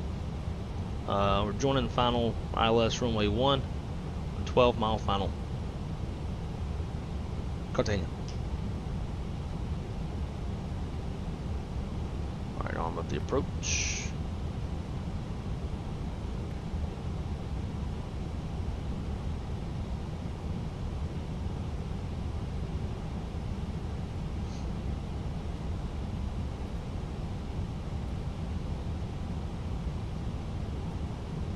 Glide slope star, look star.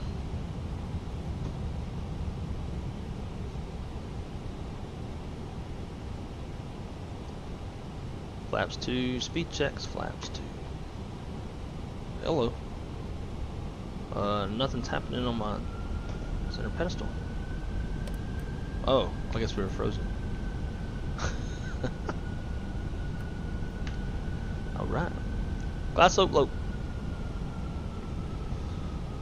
Cat 3 dual, autopilot 1 and 2. Got the runway right ahead, got a visual.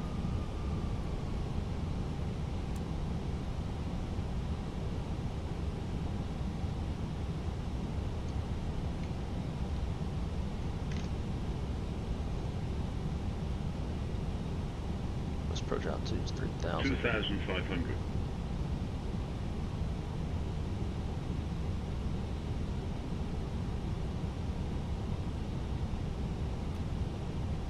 Band speed, gear down, arm spoilers.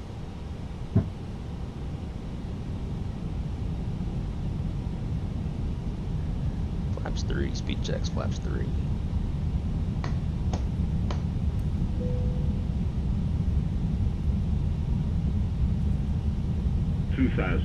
And flaps full, speed checks, flaps full. That's feeling really stiff.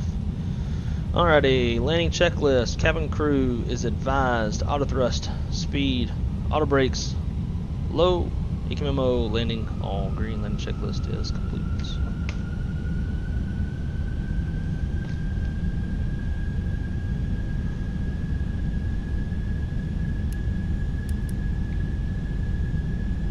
Cartagena traffic. Avianca 8558. 5 mile final. Runway 1. Cartagena.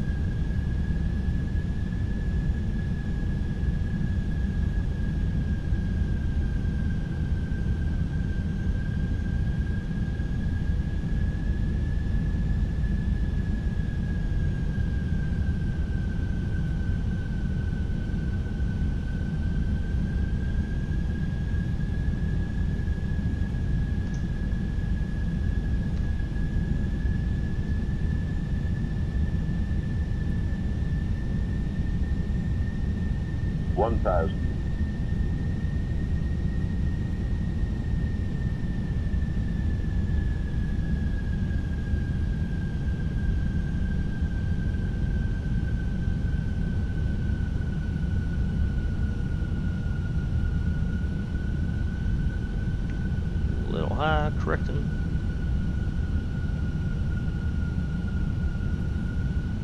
And unstable, go around. Go around, flaps. Flaps 2. Positive rate, gear up. Cartagena traffic, Avianca 8558 on the go, runway 1. Cartagena.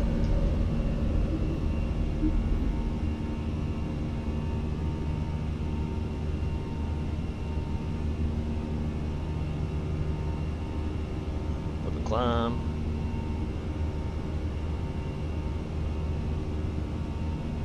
Thousand go, positive turn airspeed. Thrust climb.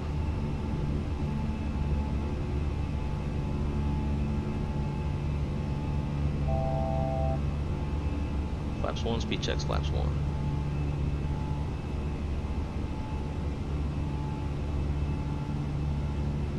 Flap 0, speed checks, flap 0.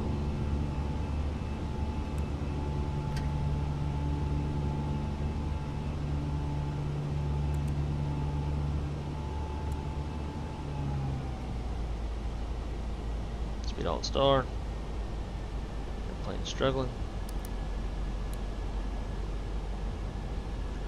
So guys, basically what happened was we were below 1,000 feet and we exceeded 1,000 feet per minute.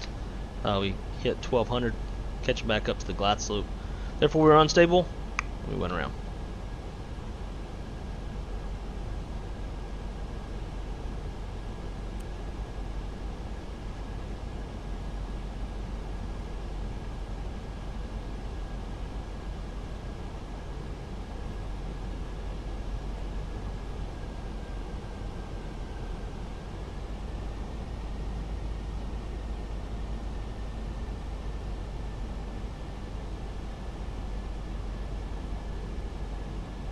Cartagena traffic, AVIANCA 8558, making a westbound turn. We're going to box it around and come back and rejoin the ILS runway 1. We'll call downwind and final. Cartagena.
What caused the instability?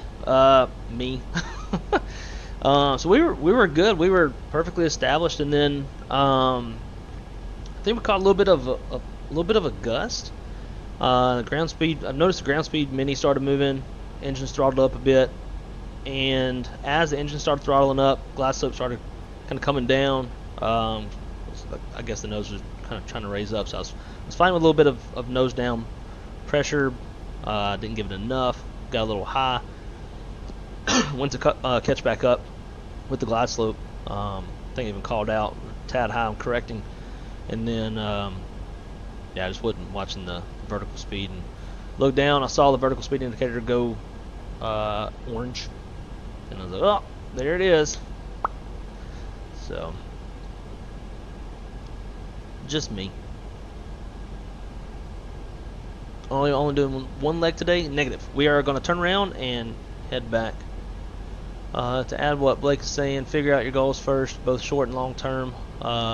Once you have those sorted, it's a matter of getting the plan to make those goals reality. 100%. I'm glad you said that. That's said a lot better than how I said. I think mine was a little too all over the place. But 100%. And to his point, that was kind of, that's in a way what I did, right? That's I knew I wanted to fly, so first step to that was joining the Air Force, and then just kind of adapted as different things happened. But the overall goal was flying and or aviation.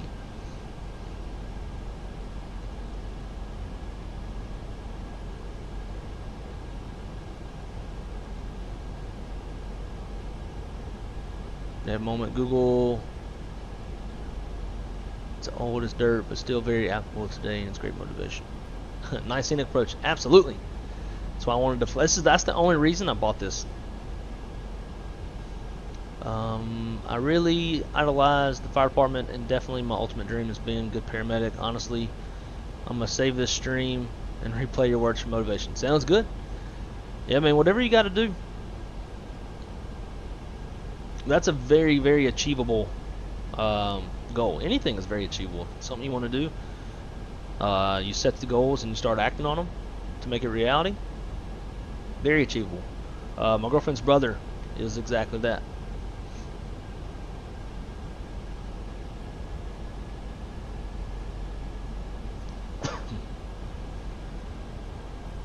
Look at the man, Captain Shaq, retired.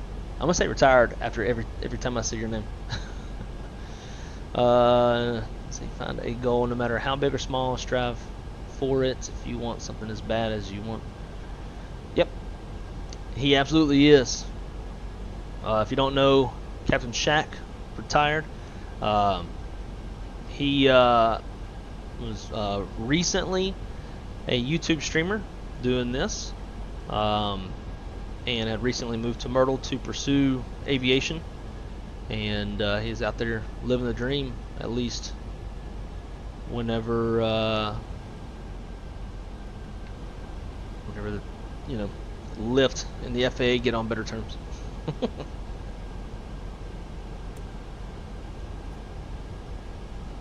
Alright, flaps 1, speed checks, flaps 1. I guess should have done after takeoff checklist, right? Gears up, flaps were retracted, APU still off.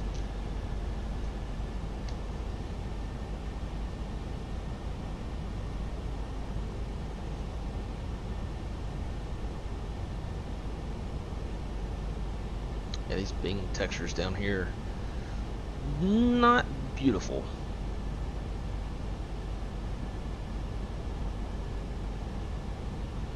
I'll also say military is a good route, often overlooked by youth today. Oh, agreed. Blake, I'm sure you agree, but being prior service has definitely helped in many ways more than I. Oh yeah, 100%. Yeah, that's always a great route. I had some guys that were in with me that literally had nowhere else to go, nobody supporting them. They graduated basic training and like didn't have anybody there to tap them out and support them. Super sad, but some of those individuals went on to be, or not to be, but went on to do amazing things with their life. Yeah, 100% on the military. If for whatever reason things aren't working out without it, go join the military, and you can do that shit in the military too. Get to go and do cool things, see cool things.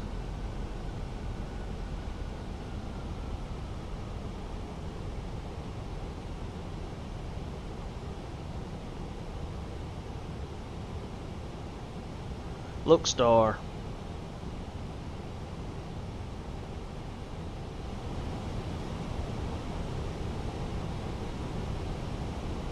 That's Look, star.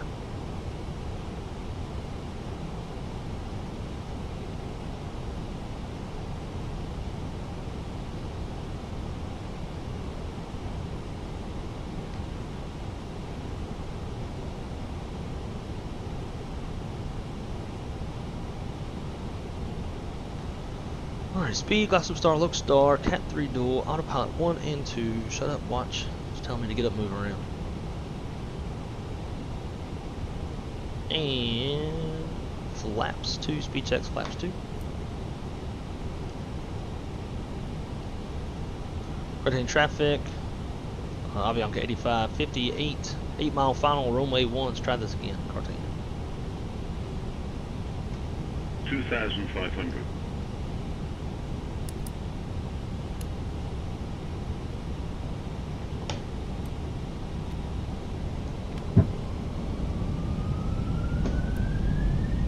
Oh, shit. Always do that. On the go-arounds. Watch, we're going to be unstable again, have to go around again. 2,000.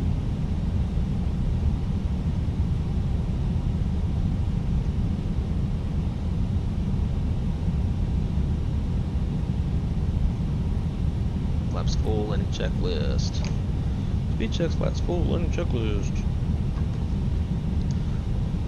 Cabin crews advise auto thrust, speed, auto brakes low, command landing all green, let check this.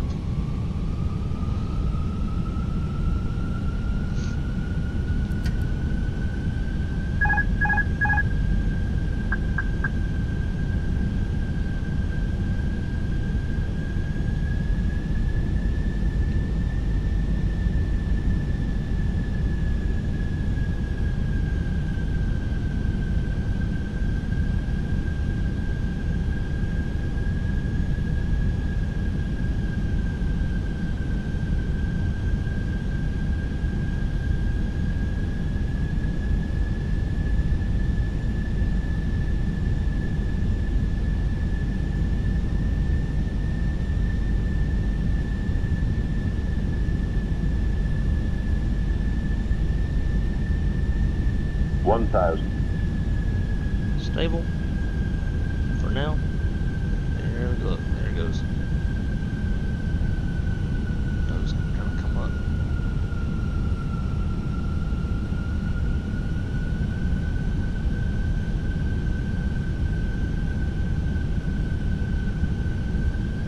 Right at 1,000.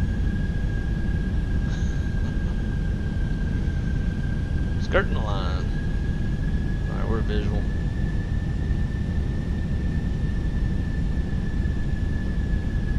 Got a little tree, a little bit in the way. 500. If Fly Too High watches this, please remove the trees. 400.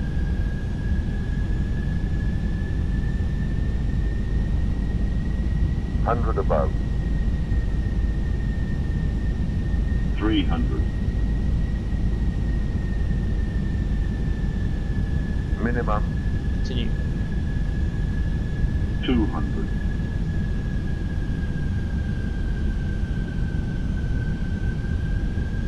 100. 50. 40. 30. 20. Retard. 5. Wow.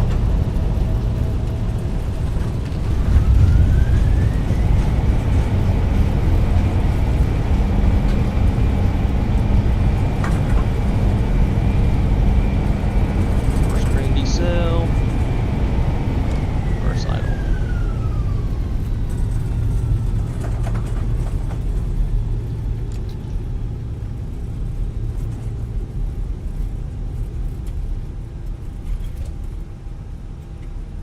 Ladies and gentlemen, we have reached our destination.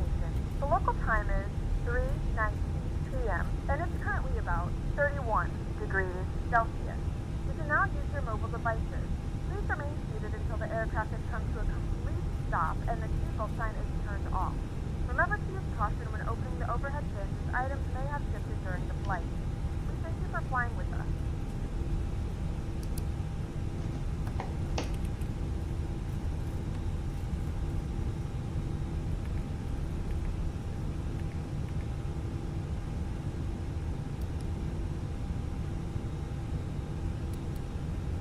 Coordinating traffic, Avianca 8558 clear runway 1.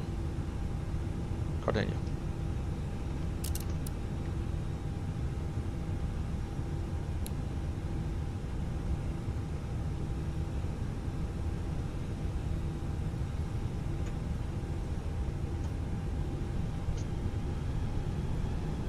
Should we park at the terminal or should we? I was planning on park there because I was kind of like how GSX was doing some stuff last night.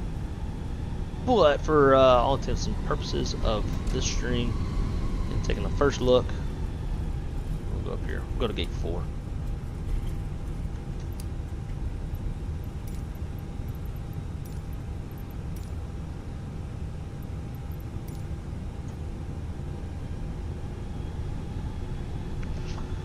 Alrighty, after landing, exterior lights are set, flaps retracted, TCAS is standby, or correction, transponder. Engine mode selector is normal, ground spoilers disarmed, radar pressure is off.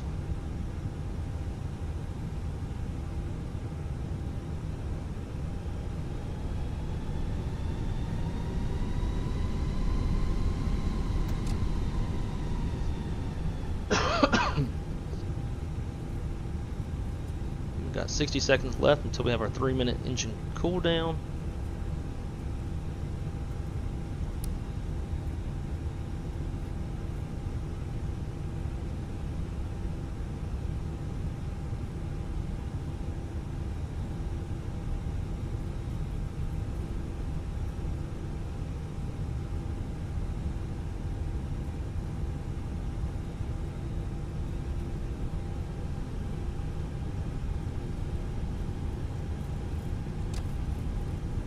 Yesterday I loaded up to get some screenshots. I pulled into this gate and they actually did the Gangnam style. Not going to this time. Last time I had to park a lot closer. Alrighty. 4, 3, 2, 1.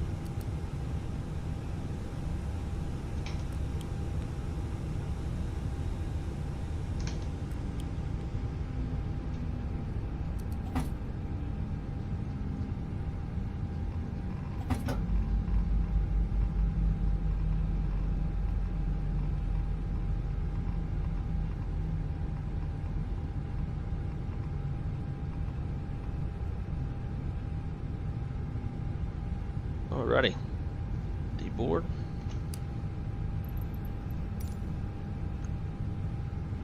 Hopefully somebody makes a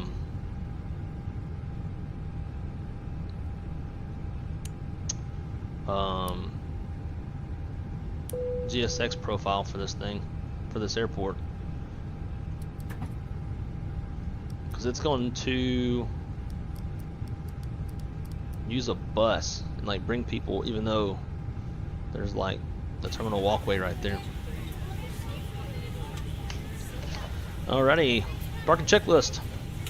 Slides are disarmed. Engines off, seatbelts off, exterior lights are set, ice protection's off, fuel pump's off, yellow pump is off, chalk signal received, parking brake is on. And if we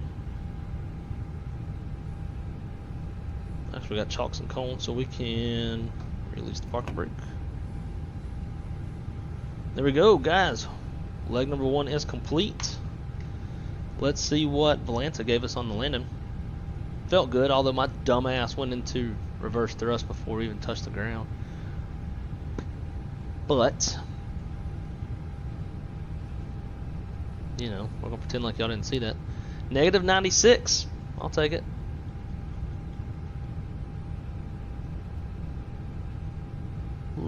Probably a little floaty.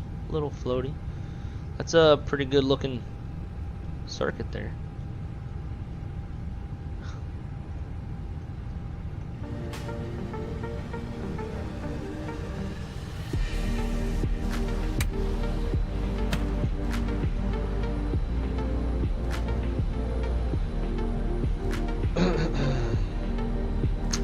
Yep, got one more leg. So will you stream today again or Wednesday maybe? Yep, so we're about to do another leg. Wednesday I won't be streaming because I've got a haircut and a couple other things during the day. Probably tomorrow morning or Thursday morning.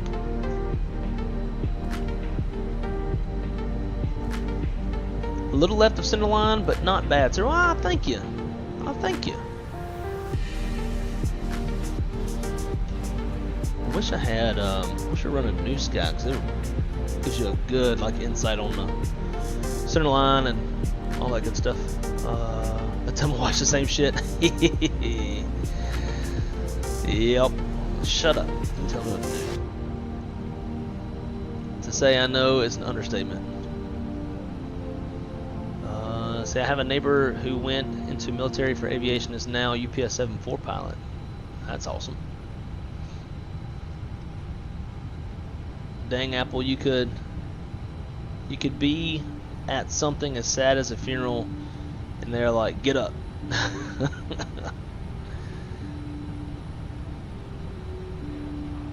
Now, I appreciate it. Chris Fires, what's going on, dude? Welcome. Great to see you.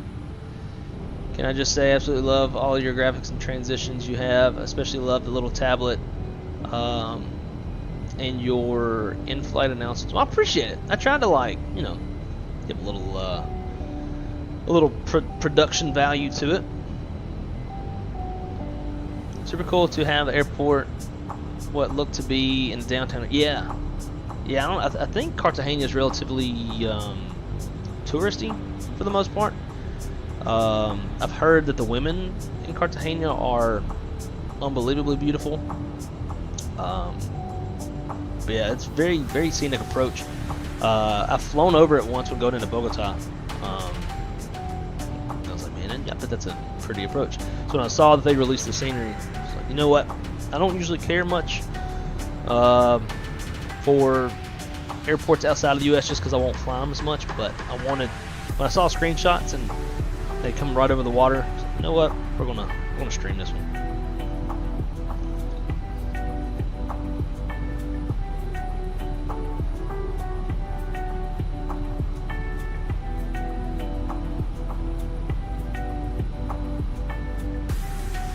I was about to say I didn't see the schedule.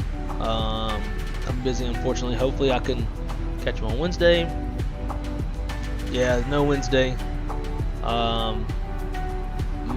Fridays, probably not on Friday either because my parents are flying in from Louisiana.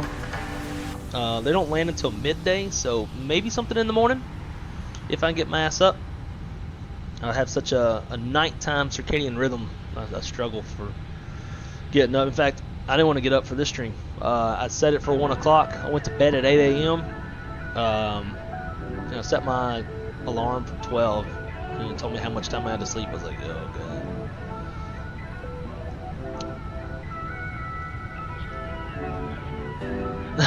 I appreciate it. Alright guys, well, let's get ready for round 2, shall we? Let's do this. Let's go shred the charts. Go sim brief. Figure that out.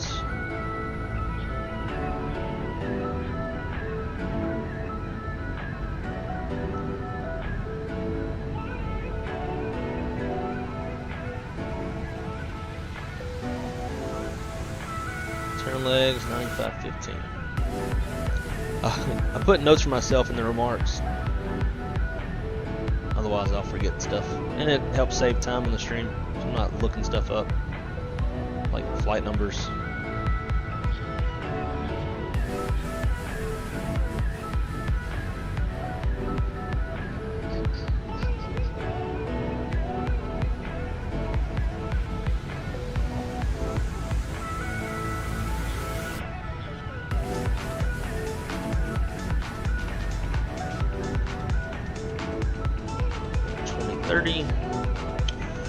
Let's call our departure time 1900.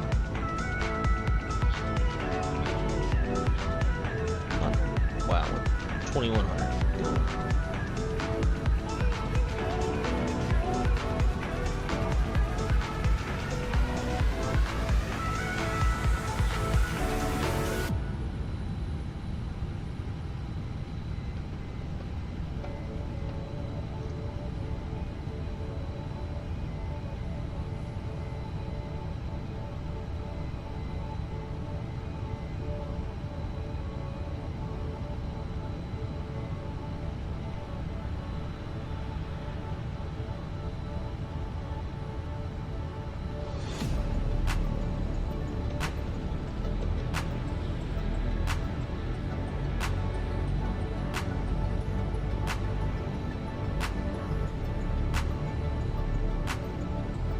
Type it in, dang it.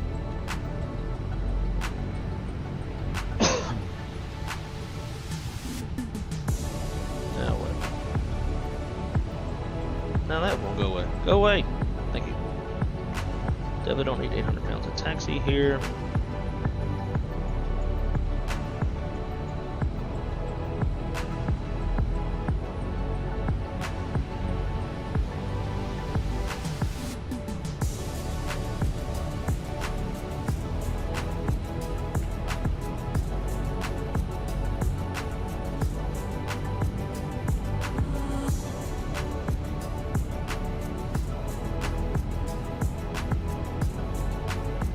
Very interesting route.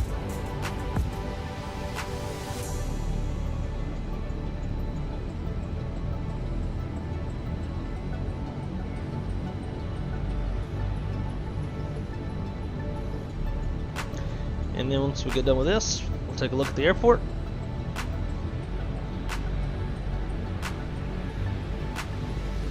And then head on back.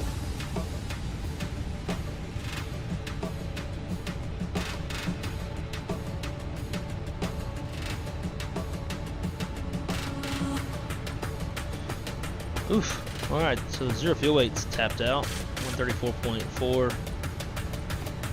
The max 134.4. Takeoff weight's 148.5. The max of 149. About 500 pounds for our max takeoff weight. Landing weight 141.7. 142. Okay. Their system give me booked passengers.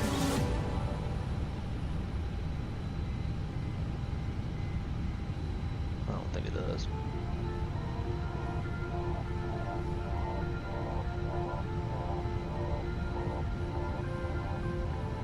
Cool. So that's it. Let's go Atlanta.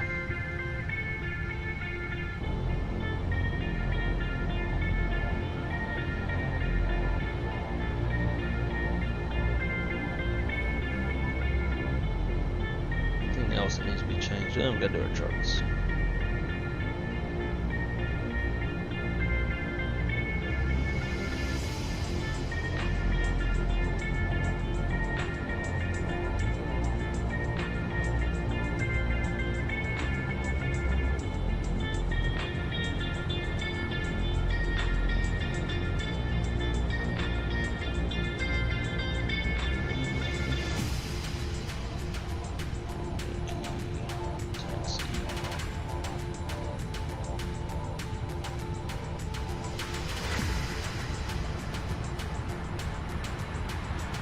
Charts are set up. Cool. Keep the pilots on board. Then we turn around and head back. Alrighty. Let's see how this airport looks. Outside of getting some screenshots, I haven't really seen much of it. So as y'all saw, it does sit right on the coast.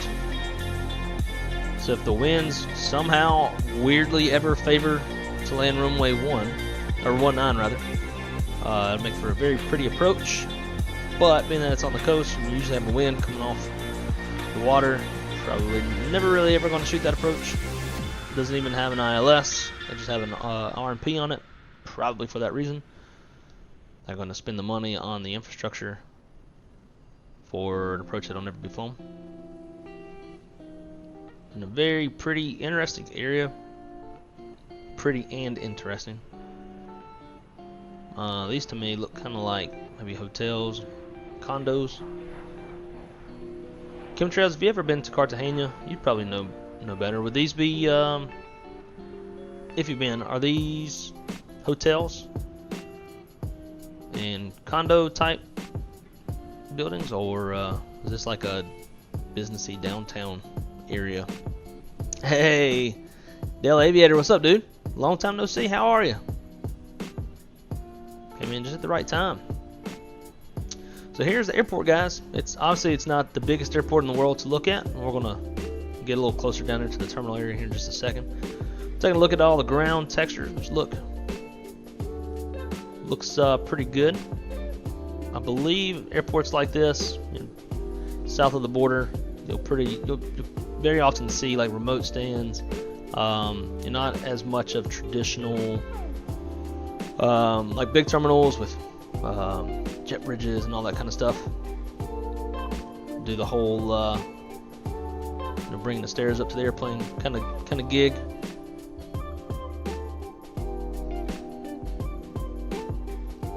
But I like it. I like kind of the wear and tear on the ground textures, all the cracks. Because I would imagine this being not the biggest airport in Colombia. don't think Colombia's like the richest country in the world either. Probably going to have a bit more cracks and a little more wear and tear on the airport than if you're at a big airport with higher demand, better infrastructure, keep things up to par a little bit more. We've got these little walkways, and again, hopefully somebody makes a GSX profile to where they'll be walking on and off the airplane versus the passenger bus pulling up. We've got some nice ground clutter, got some folks, some static folks walking by.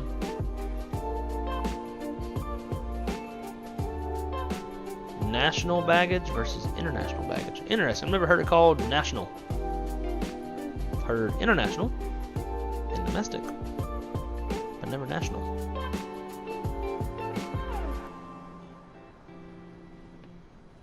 I picked this up on Flight Sim or Sim Market. I always want to say FlightSim.to. Got this on Sim Market. I want to say it was like 15 bucks. Somewhere around there, 16 bucks. It is up to you to make the determination if it is worth the money for what you're getting. Got some more static folks walking into the terminal.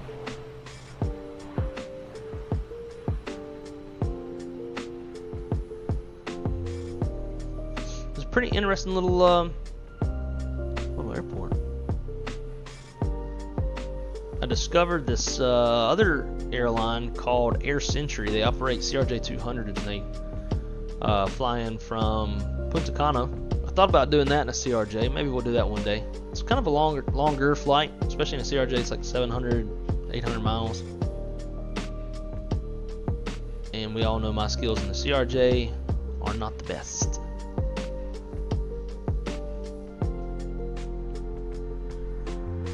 I like it. I don't know if it's necessarily worth $16. I would say $13. Not that I'm worried about $3, but I know some folks are. I do like the ground textures. I like the clutter. Signage looks good. The question is, can we go into the terminal?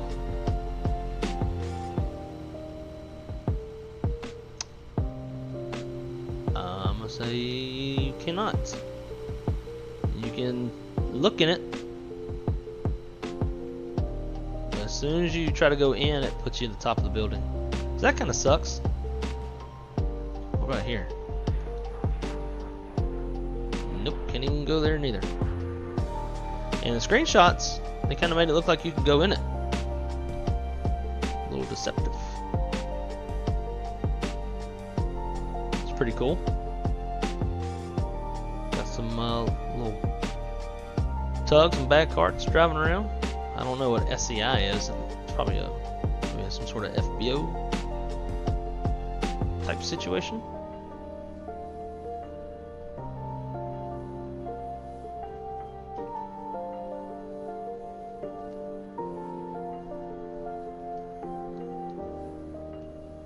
Millionaire ramp over here. I'm guessing this is going to be where all of our GA stuff would be. What do y'all think? Do y'all think it's worth $16? A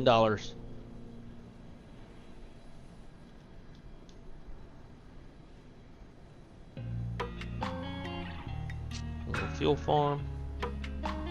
Oddly, one of the silos has a lot of mold or algae, or a lot of growth on it.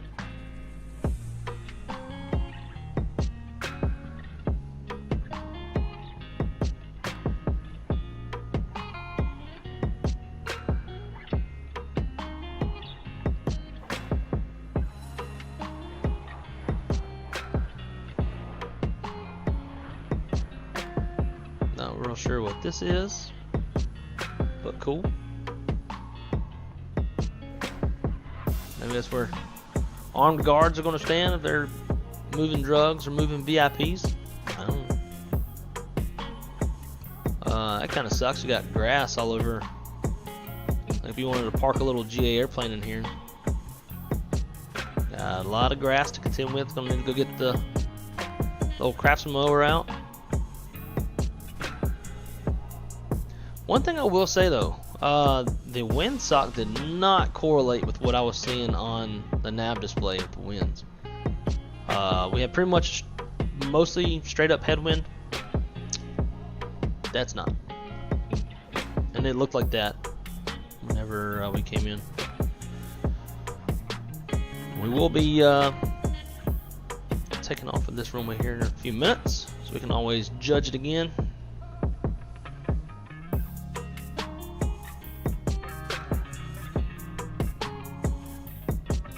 This looks like a pretty cool place to go. Might need to link up with some of my Colombian dispatchers and go down here with them. All right. Well, I think that's about all there is to look at if you can't go inside the tower.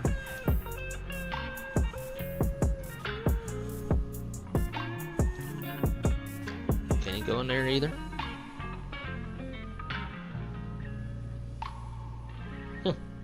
It's like a real life picture. It's pretty cool.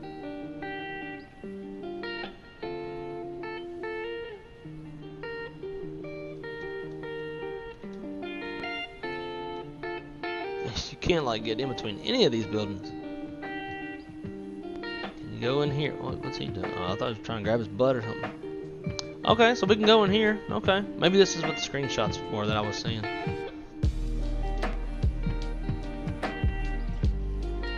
Static folks, this dude's taking a picture of a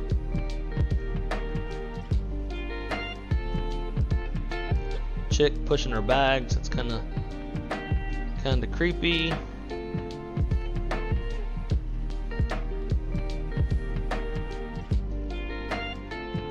Wingo, I saw them last night too, and I was seeing who all flies into here. Oh, come on, bro. They operate 737s from San Andreas, a little bitty old island, about, I think it's like 450 miles away, off the coast of Honduras. I mean, it's a ways out there. At least we got this much. Spirit, Delta, JetBlue.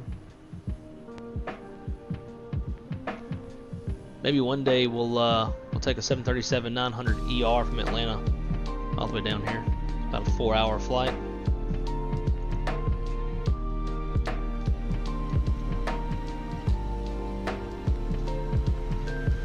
All right, my man, Pilot Porter himself. What's up, dude? How is you is? Hope all is muy bien, mi amigo. Doing good, man. Airport looking good. I agree. I like it. Again, I don't know if it's worth $16, but if you want to, shoot some scenic approaches, then maybe it is. But all right, well, let's rock and roll, shall we? Got another leg to get to.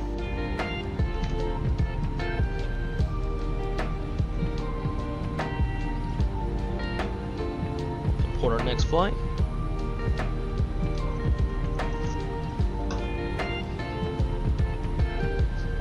It's weird the dog's been here the whole time. She don't usually do that. Alright, we're gonna load the aircraft. Tell it a nice, fast 9-minute boarding. We'll do the same over here. And we'll get down into the McDo. We'll initialize.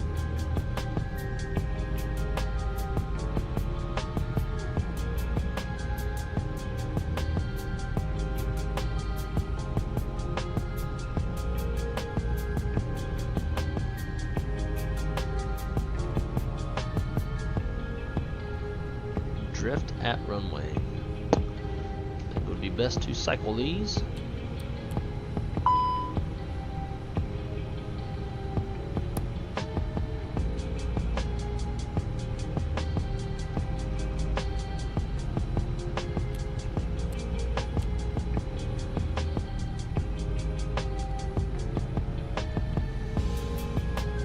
Alrighty,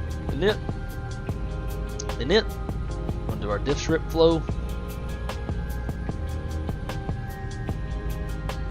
Thank you. Alright, so for this flight, we are AVIANCA. Need to reconnect on.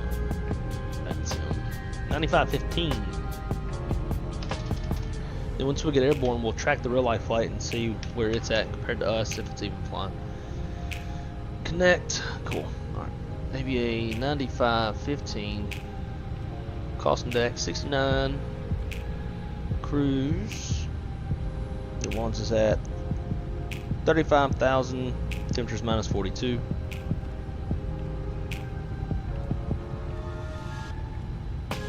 Temperature 34. Tropause 56.6. Departing off runway 1. We are on the SKBO 2 Alpha.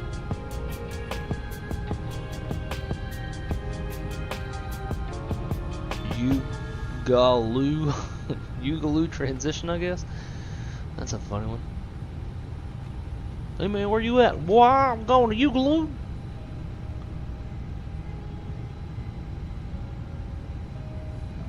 Alright, and we're going to be shooting ILS Yankee 14 left.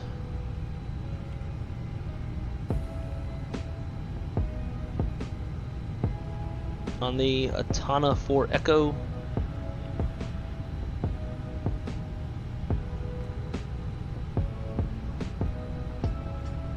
And then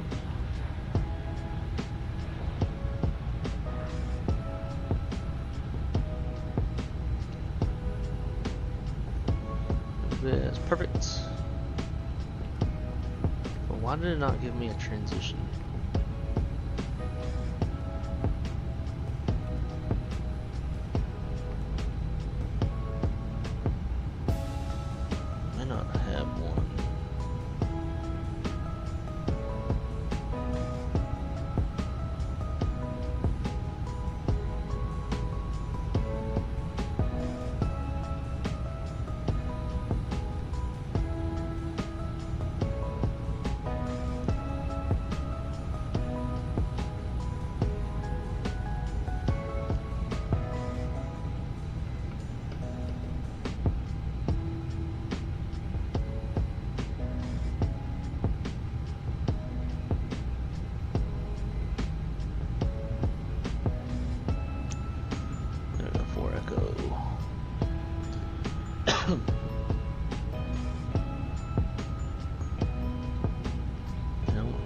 Procedure.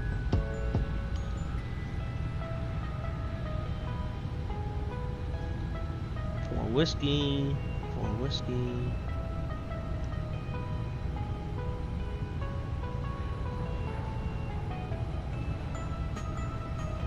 There we go. Good God, these are slightly chaotic. Alright, so I'm guessing it's just going to throw in a ton of, that's why it's not giving us transitioning. It's assigned singularly to the procedure itself, which makes sense.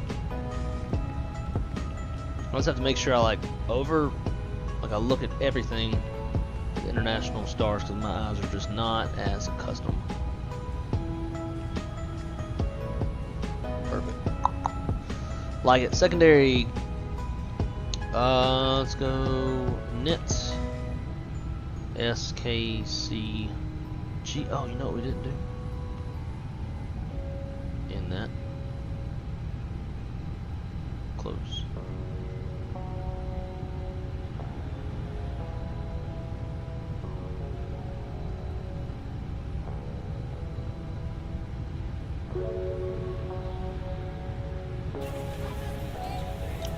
Okay, let's go SKCG.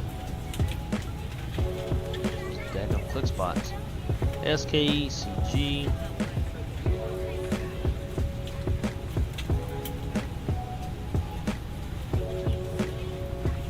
Yeah, no.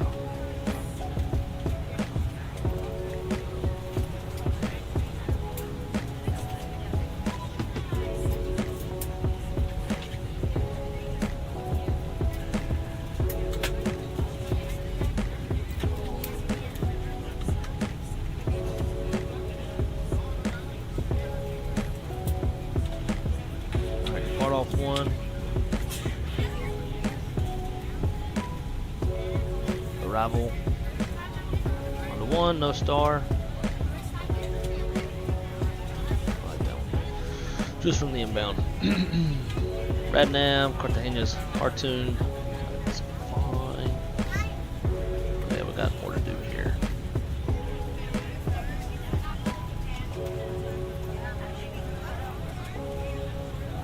.360 at 12.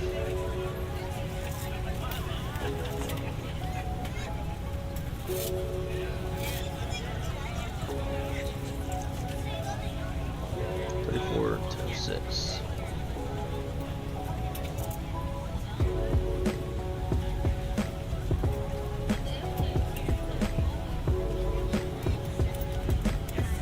Alright, init, gonna wind data request.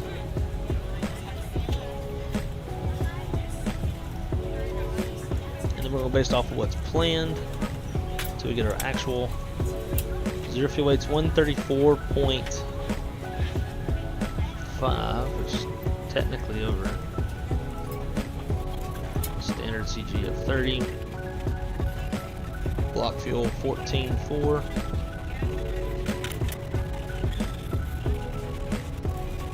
I'll leave 400 in there. I planned 350 pounds taxi fuel. Zero that out. 45-minute reserve. Because that's 50 minutes extra, but we also don't have our actual numbers. Almost done boarding.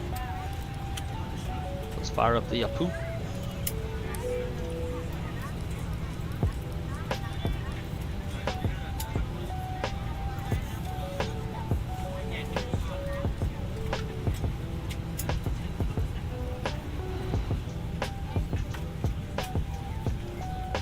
Flight director's constraints are on. How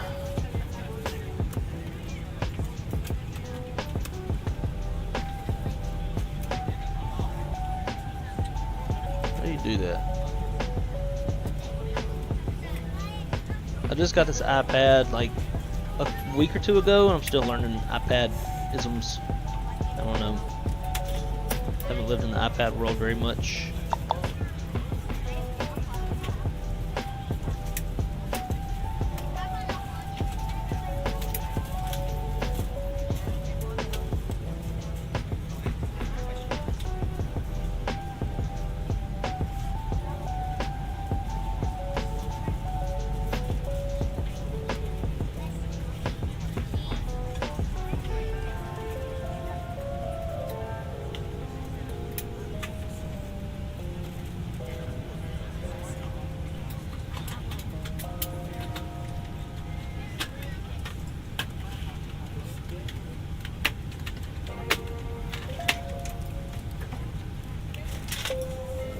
Alrighty, actual numbers 134.6.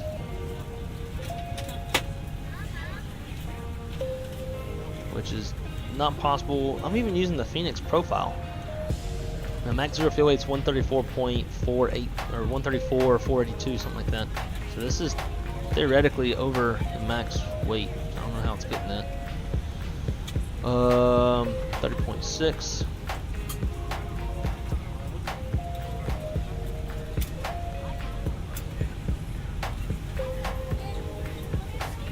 Departing off runway 1, it's dry. This should be another toga. No. Well, I don't trust it. We're gonna go toga.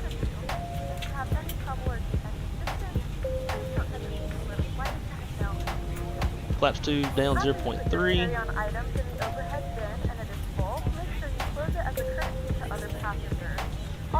Flex temp none, 10-10. Acceleration climb altitude, thrust reduction, acceleration climb altitude. B speed 274141. If you're not, please let a flight attendant know so that we can see you. You are free to use your portable electronic devices during the boarding process. We ask that larger electronic devices are stowed once you depart. Thank you and welcome aboard. Let's get rid of this company message.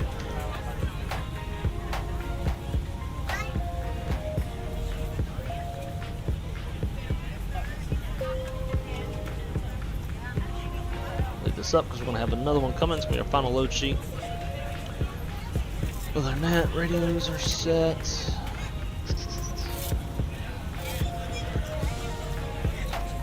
Full ground power.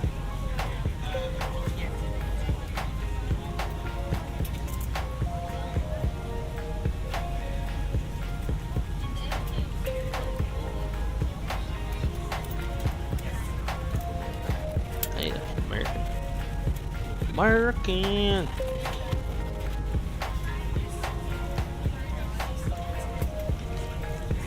Waiting on those, I guess, packs to finish.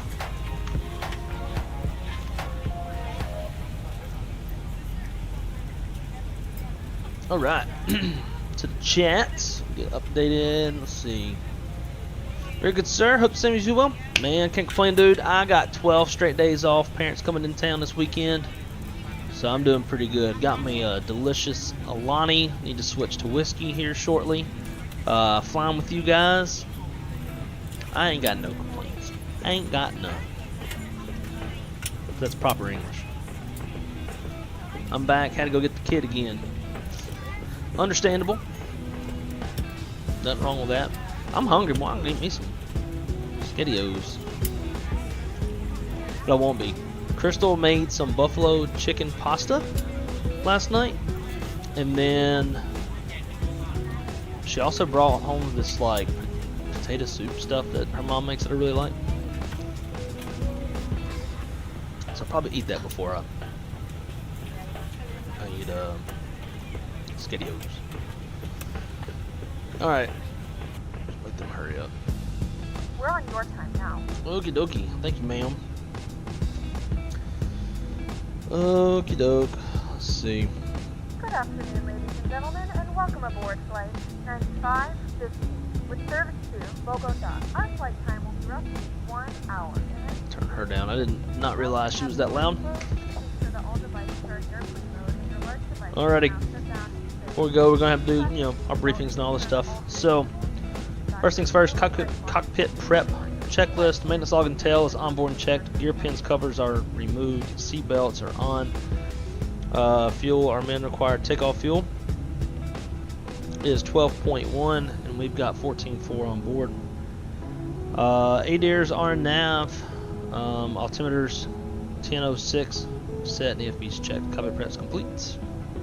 Alrighty.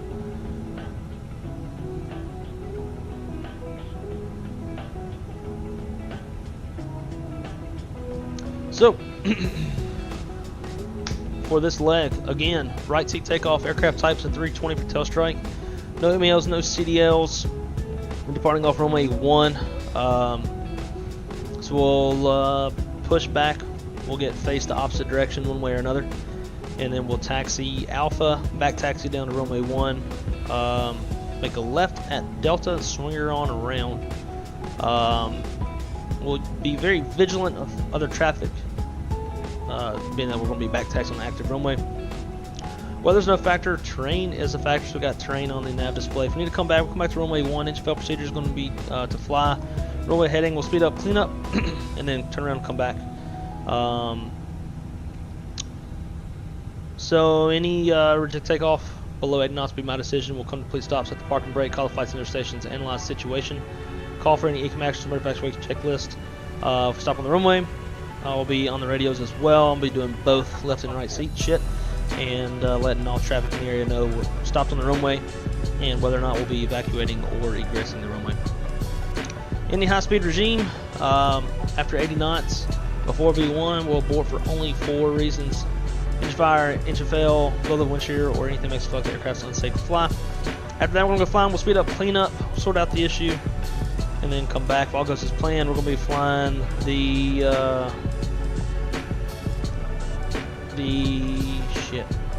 SKBO-2 Alpha. So we'll be making a left-hand turnout, and then head on over to Ugalu.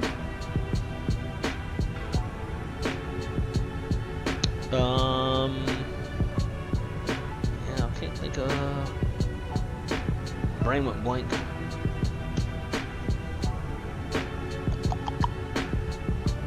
But anyways, so it's gonna be flaps 2 takeoff, no flex, or V speeds of 27, 41, 41. Yeah, all that stuff. Cool.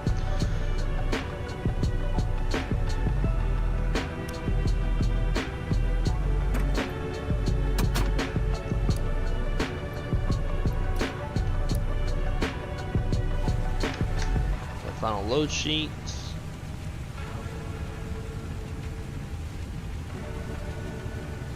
What the hell? And this says 134.7.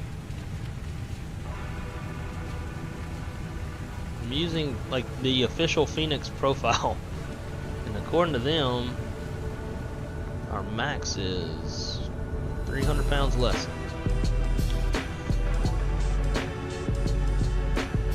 So 29.8.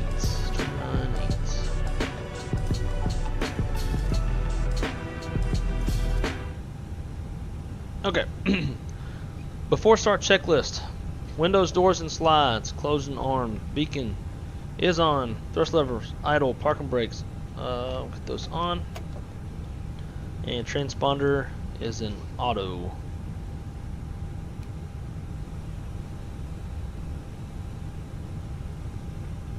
Before start checklist is complete. Guys, who's ready to go to Bogota? Fly high. Thank you very much for choosing our product. Hope you have a good experience with it. I have. Only one little thing, and I think I even mentioned it when we were on approach into Cartagena. There are some trees. Now I am running. Oh gosh, what's their? Hang on. Let's see. Sim programs. Rex AccuSeason, so I don't know if maybe this has a play in it or not, but Behind the traffic, American.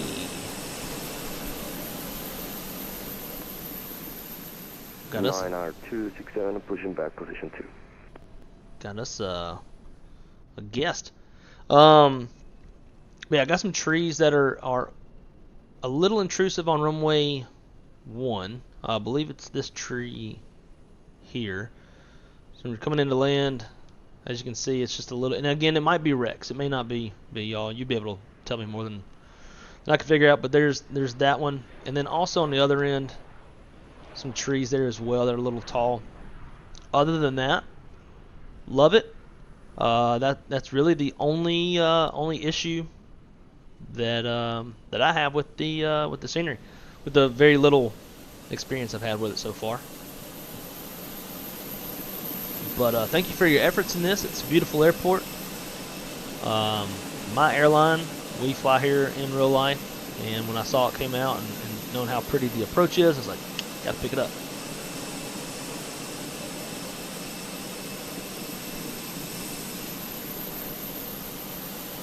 Where'd that American go?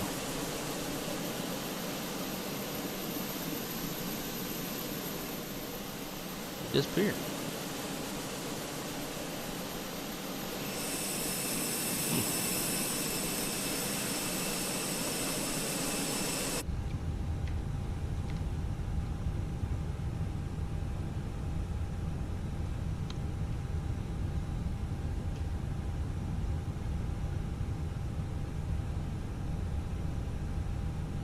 Something's up.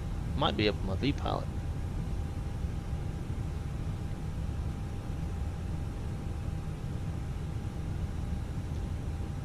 Recycle it. Let's see. Come on.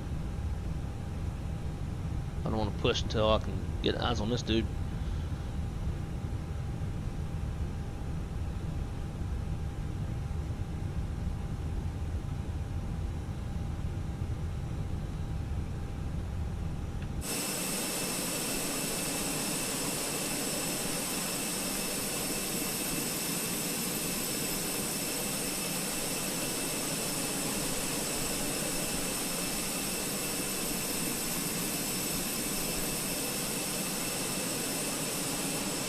Lost connection.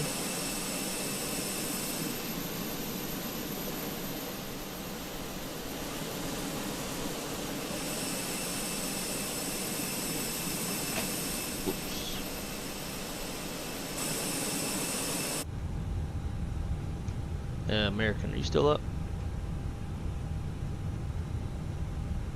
When the aircraft...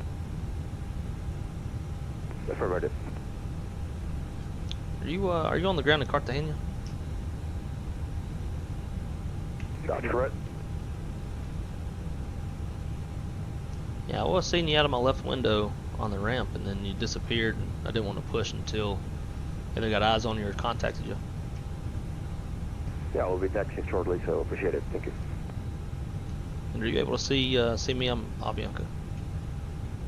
I saw you like a few minutes ago, but I don't see you anymore. Interesting. Okay. Well, I'll hold short of the runway. And we haven't even pushed yet, but I'll hold short until I hear you clear of the runway. That way, if I pop up, I don't intrude on you.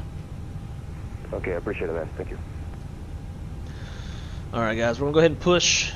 We're gonna give that dude a few. Alrighty, beacons on. Y'all ready? Continue push back. Goes left. All right, brakes released. Clear to push. Start that three.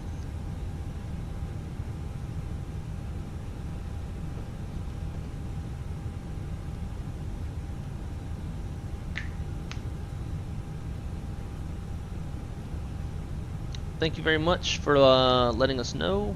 We'll have an update today. Awesome. Thank you, and thank you for stopping by. That's one of my favorite things, and lets me know that developers actually give a shit. I'll do this relatively often when there's a new scenery product, and every now and then I'll see the developer come into the chat, and I just think it shows that it cares. So. Thanks for stopping in. Again, thank you for the work on the your efforts on this beautiful scenery, and I'm enjoying it.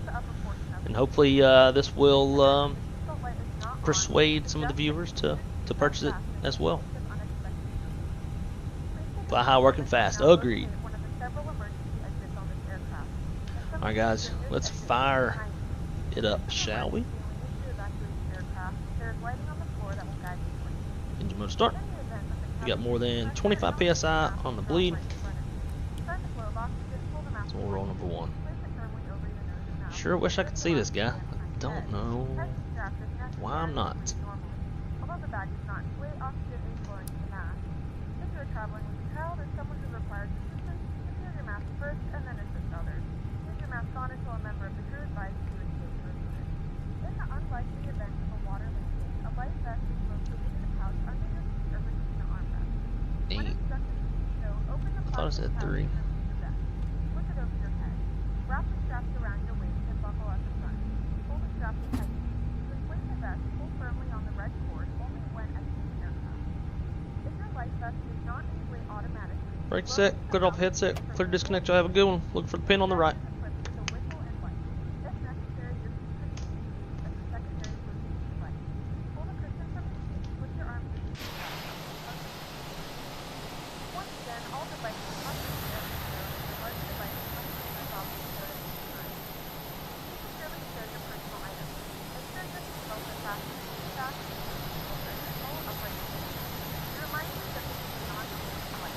Do this. Disconnect, settings, model matching, rescan.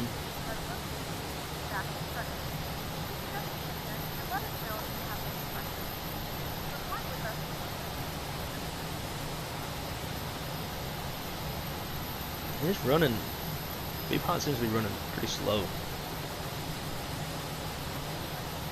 Okay, next.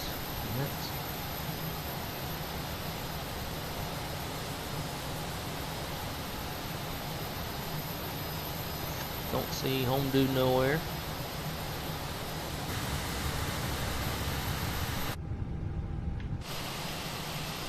Hate it when that happens. Alright, we got a good start on one. Let's roll number 2. Showing us the pin, so we can hit the taxi light. Well, not all of them. Just let them know we got the signal. Set them off. See ya. Have a good one. Get out of my way.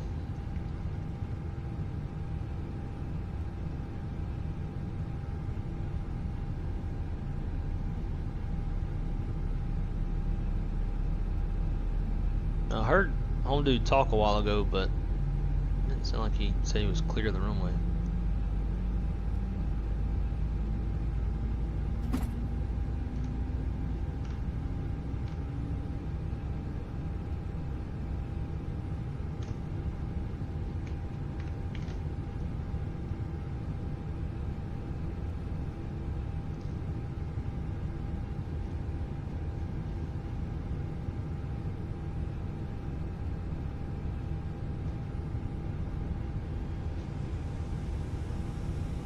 Alright, good start on number 2.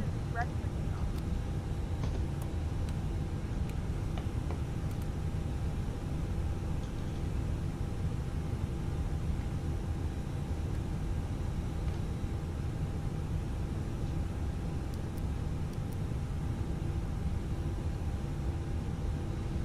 Alrighty, let's get menu brief real quick. So we're departing off runway 1, gross weight's 149.0, flaps config 2, fuel's 14.3, B1's 127, B2's 141, top altitude's 10,000 feet, 10,000's blue, and our first fix is SKB,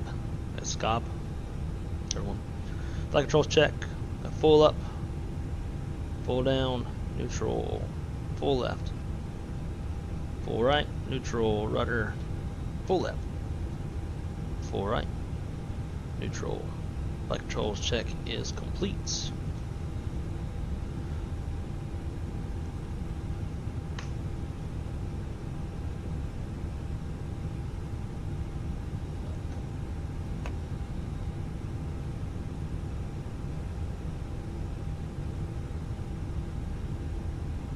Cartagena traffic, Avianca 9515 will be taxiing runway 1 via Alpha, back taxi. Delta, shorter one, for Cartagena traffic. Alright, if he's on the runway, I'll have to start saying something. Brake check, pressure 0.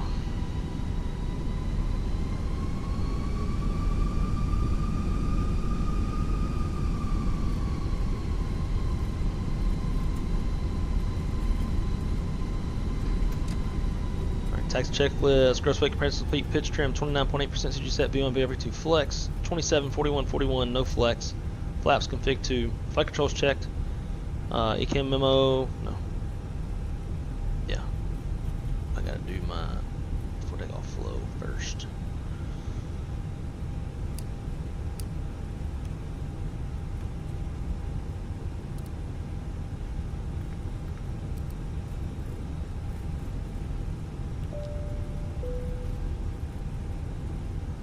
Alright, ECAM memo, take off all green once the flight attendants are ready. ECAM status is checked. Which is on auto TCAS, cuts at TRA, cabin crews advised, mini brief is complete. Alright. Cartagena traffic, American 90260, departing 02. We should have said something Correction 01. a second ago. Alright. We're just waiting on this guy, to whom we can't see.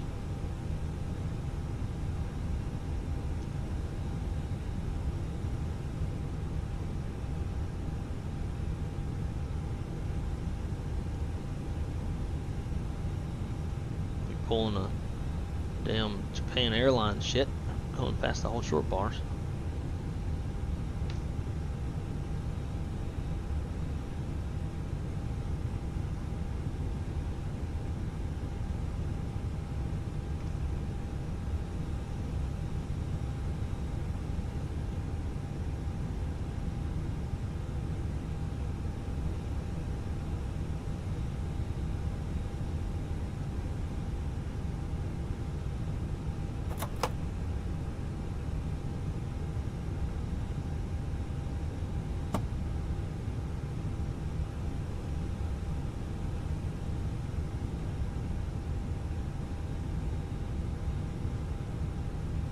Alright, he's got to be off by now.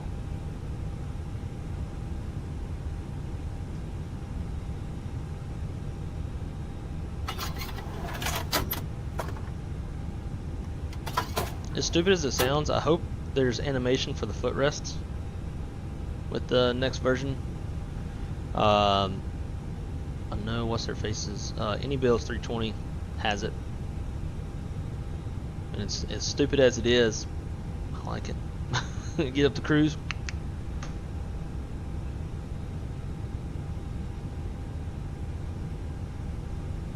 All right, there's no way this dude's not off the runway yet.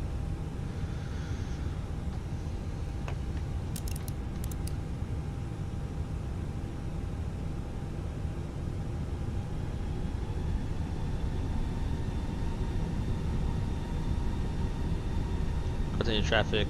AVIANCA 9515's back taxiing. Runway 1. Continue.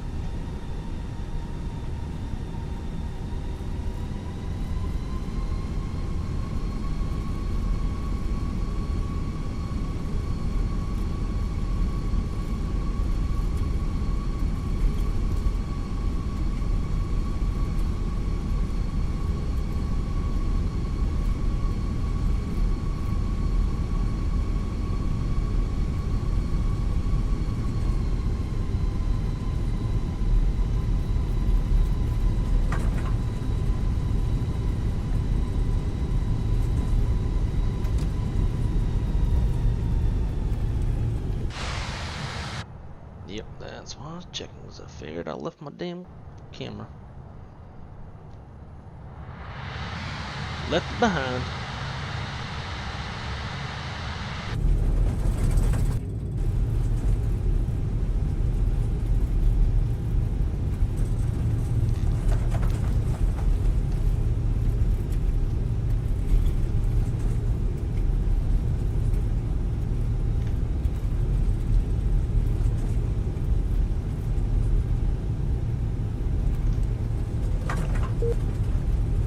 At this rate, I think PMG 777 and any build Pratt & Whitney engines for the A300 will be out before FENIX version 2.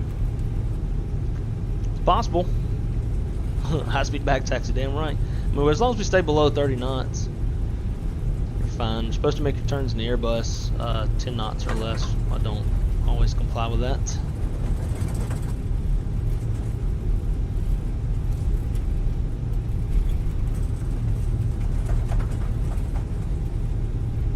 Do anything today? Shadow Dark, think about hopping in the sim.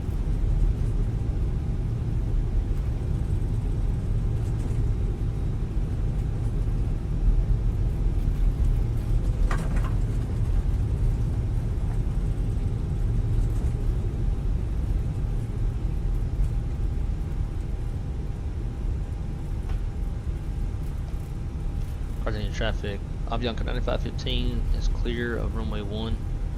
Taxiway Delta will be holding short runway 1, Cartagena. Give anybody a second to respond in case there's something going on that I can't see.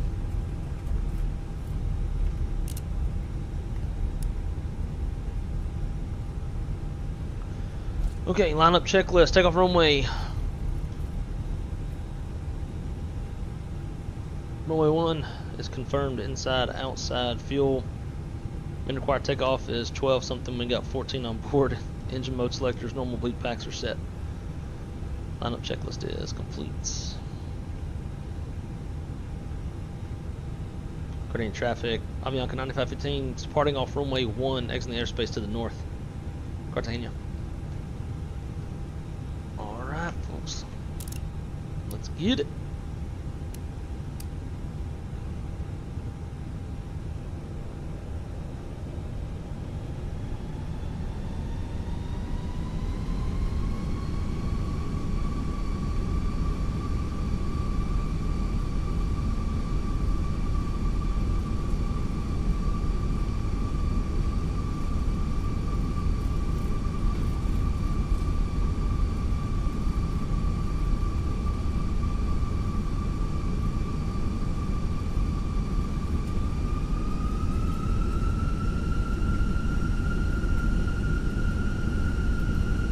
Doga. Okay, search runway off thrust blue.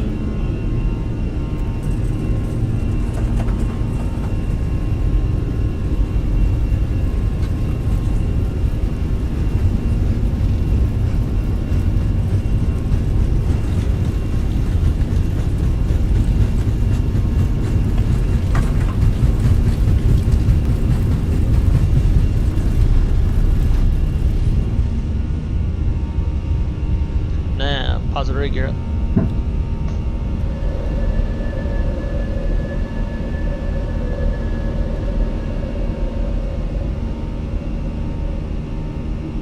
Coordinated traffic, AVIANCA 9515 is clear of runway 1. We're going to be exiting the airspace to the north. Continue. Climb.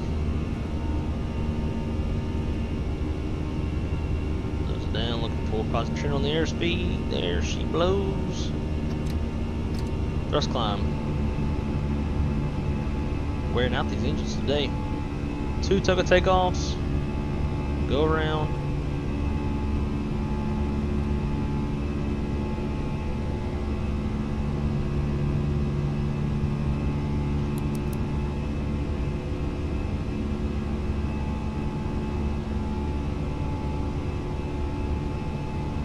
Flaps 1, speed checks flaps 1.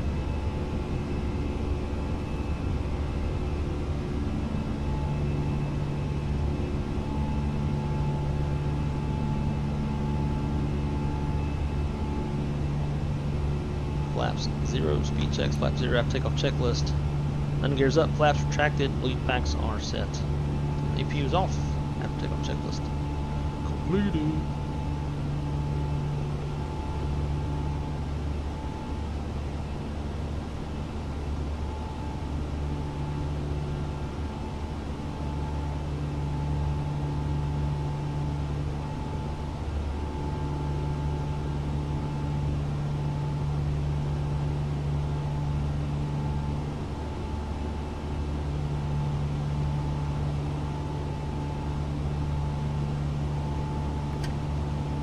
Got our pilot once, we used 2 on the last leg.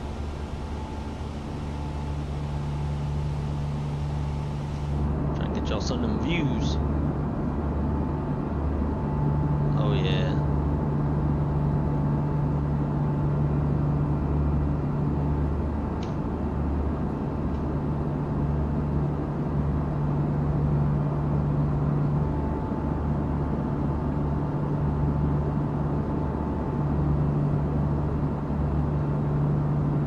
Screenshot.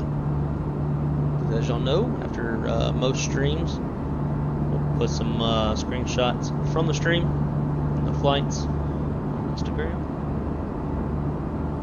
Should have did some while we were there. That would have made sense.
There's climb, open climb. Use the Wi-Fi to find out more information. On the way up.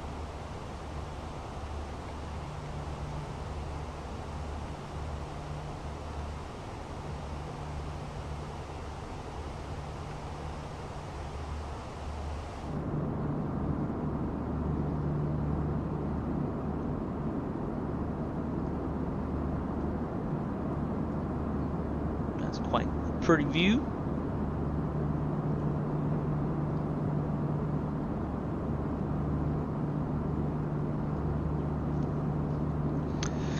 Well, guys, we're on the way. Never abide by 10,000 or 10 knot turns. Yeah, hell no. I mean, in real life, supposed to. I've been in quite a number of jump seats in an Airbus, where the Airbus pilots will see 737s like taxiing fast as hell. Obviously, typically Southwest. And they're like, "Oh man, that's just not safe. Shouldn't be doing that." Probably going to burn my E-credit the end of January or beginning of February. Hell yeah, dude, do it. We'll definitely have to link up.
Boogaloo. A ton of flag.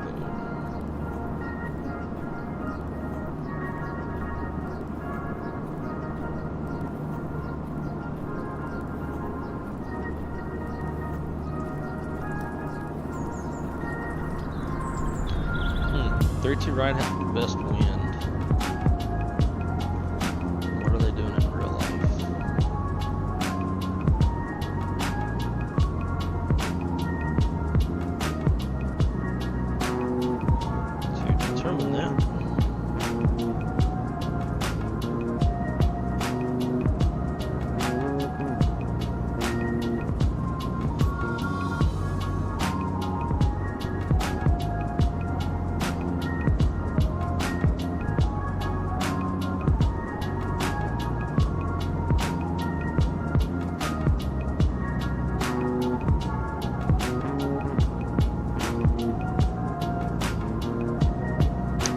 Even though the best winds are... I wonder what Delta's doing. Looks like they need runway 32 right. Well, that says 131. They must have recently changed this stuff. So they probably need it for performance / weight and balance or whatever.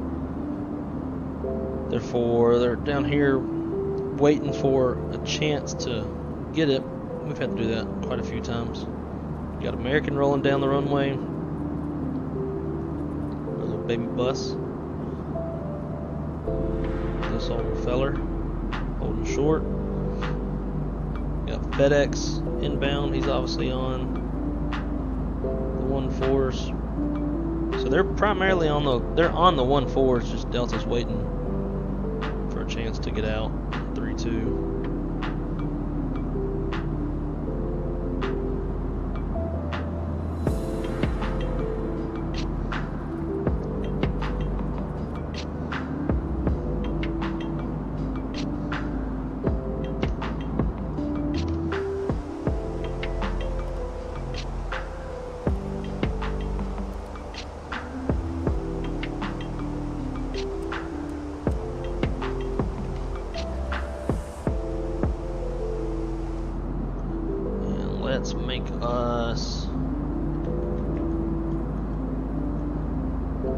another wing view, so we can kind of alternate between sides of the aircraft.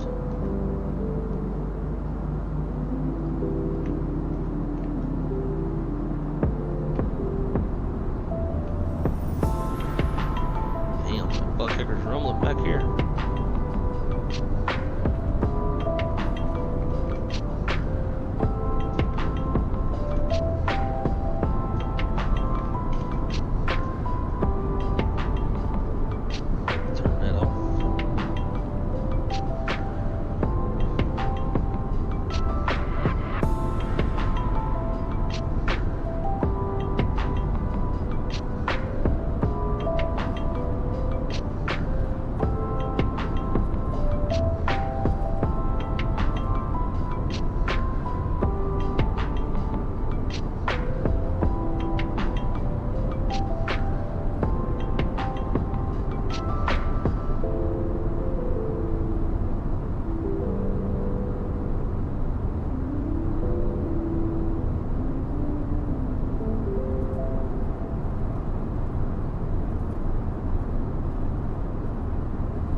So, a little something I learned last night. If you have, so in your charts, if you have the map pulled up and you do world map, you got all this yellow and stuff to kind of show, I guess, cities and whatnot, right? If you don't like those, you want to get rid of it. The map, and this is outside of the United States, by the way, because if you do this in the States, you're going to have sections, but do that, woo, look at that, it all goes away. You can really see that bowl that Bogota sits in. I'm gonna say we go back to the gate we departed from. That's 34.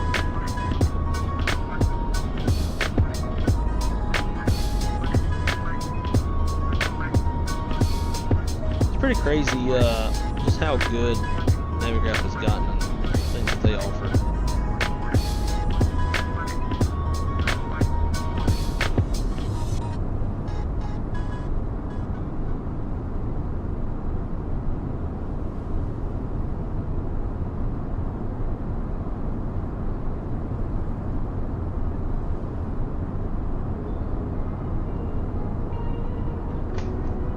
If any of y'all like iPads, highly suggest the 12.9 inch. Freaking love this thing. I use it religiously at work. Check your Discord, sent you my number. Perfect. Man, I'm burping.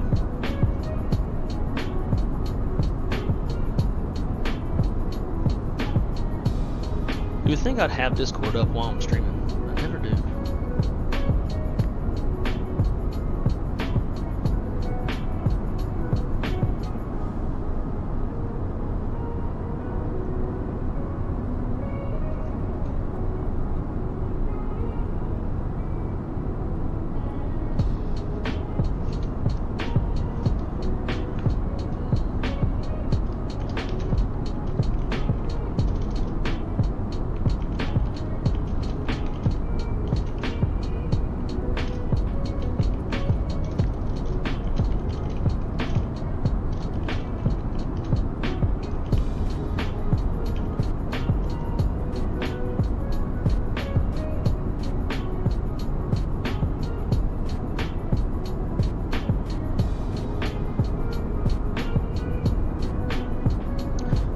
of all these like clouds and the satellite textures either.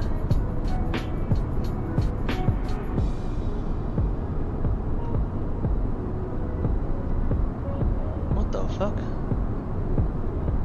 At the end of this month, I'm working 0800 to. I don't know that. Somebody must be on vacation. Tell me that shit. Yeah, I got another one next month too.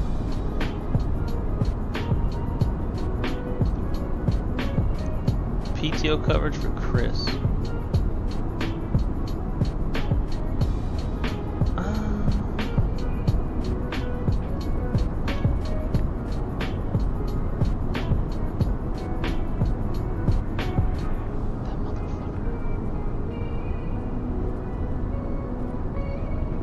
Teaching this dude how to do delivery flights, and he's going to be gone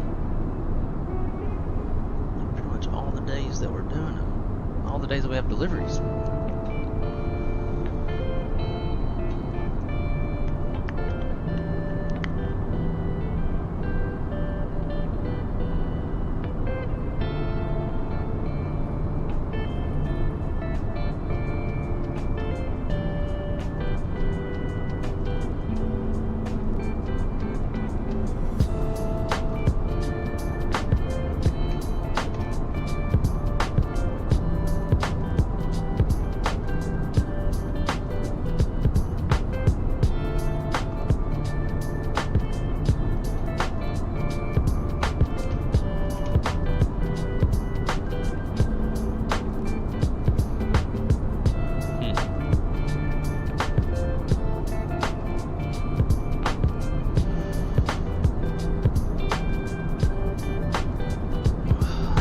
Rude awakening when it comes time to deliver airplanes. Even when you're on vacation, you're not on vacation. You still gotta handle deliveries. Ay. I told you were going to love the new. Yeah, I do. I'm considering getting an iPhone just to. Couple reasons. One, obviously, like integrates with the whole economy and shit, or whatever, environment, atmosphere, iPhone, whatever. Other side of it too is we have very shitty cell service, and according to my boss, if we all had iMessage, it wouldn't be a problem. Shitty service at the office. Sometimes, like after we change your work password, it kicks you off of everything. You have to relog and everything. So sometimes I don't have Wi-Fi at work until IT dude puts my phone back on, because like IT has to do it, so like not everybody can be on the Wi-Fi. So yeah, no, that's what he said. I don't know shit about iPhone, Apple stuff. Ah, nice. On that 737-900. Are you waiting for the pilots to ask you for help? That's funny. Apple's where it is. I don't know. I've lived in the Android world like my whole life. There's a lot of things that Android can do that Apple can't, and I think vice versa. But yeah, it's whatever.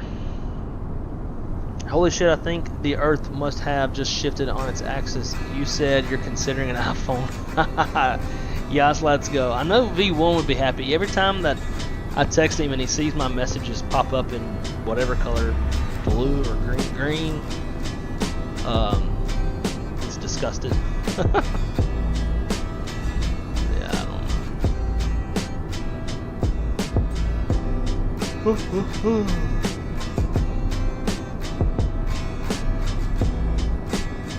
Step out for a lab break. I didn't step out last time. The flight test never called back up, you know, so it's on them. So we're at 33,000 feet right now. So with that, well shit, I should wait 15 more minutes so I can, fuck it, I'm gonna go ahead and get the dogs, let them out. Alright guys, give me about 10 minutes or so. I'm gonna go feed the dogs, let them out, do all those things. And then, we get back on. Green yet, see, I don't even know. Loading up old Eastern Air flight Buffalo to Atlanta. That's cool. What are you flying? You're one of the last green folks in my orbit. Come to the blue side. I'm thinking about it. That's funny, V1 likes green. Yeah. I may have misspoke. When he sees that my messages are not Apple messages, he's grossed out. Ah, A320, very nice, very nice. That's on my radar too. Seems like things have kind of settled down a little bit on the A300. So, need to get us a flight in it. Maybe we'll do like a wrong side red eye, since most cargo flights are red eye type, time frame. Maybe that's what we'll do. We'll fly late at night. But guys, give me just a few minutes and I'll be right back.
Alright guys, sorry that took so long.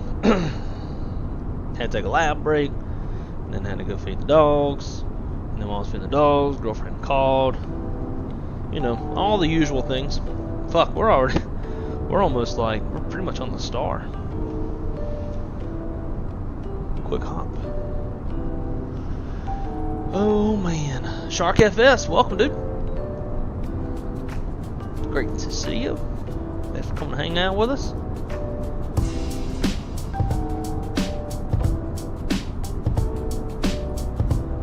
Well, never mind, crash desktop. Ooh, that sucks. It seems like those have been happening a lot lately.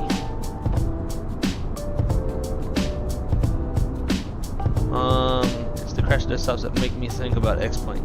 Yeah, I don't think it's my system either. I mean, I'm not rocking a 4090, but it's pretty damn decent with a 3080 Ti, 64 gig of DDR5, and i9. Like, that should be okay. You would think. You never know with this shit. Well, I don't have to fly this whole thing. Why can't... Can we just go straight to NOR 05? Looks like that would be okay.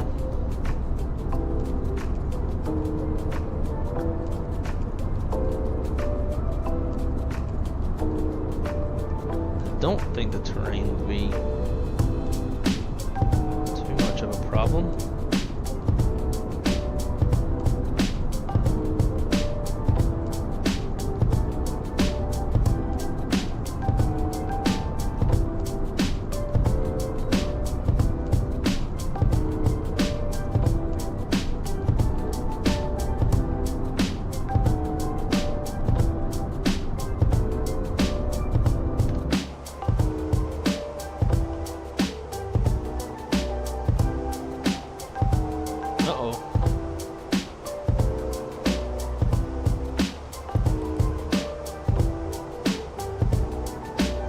Well, we're gonna need to fly it anyways because we're a little high and behind the airplane.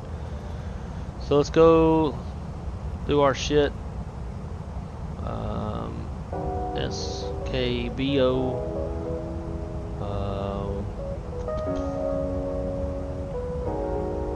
4 left. 5 miles. Rad nav. Vogue.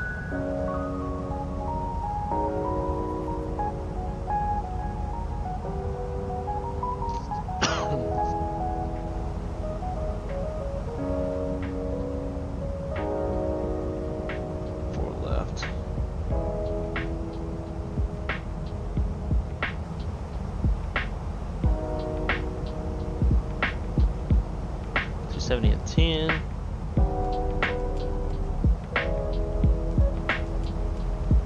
19, 10, 24.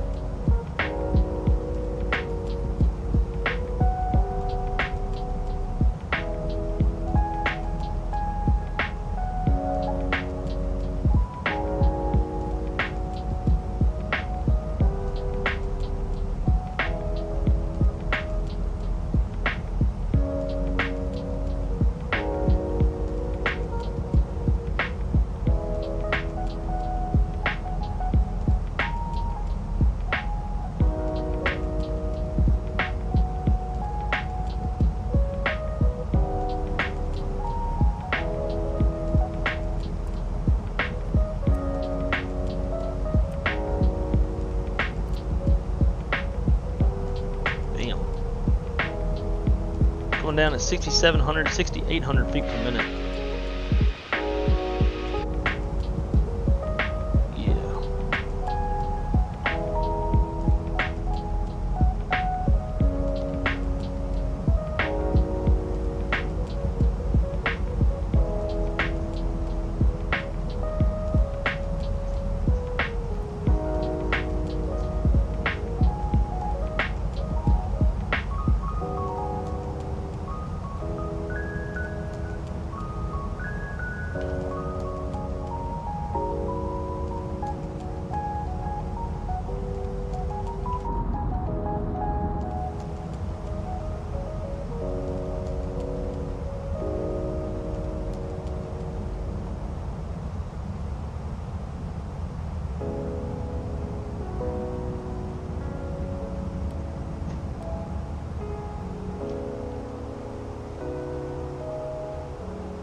Well, I'm gonna take a little shortcut.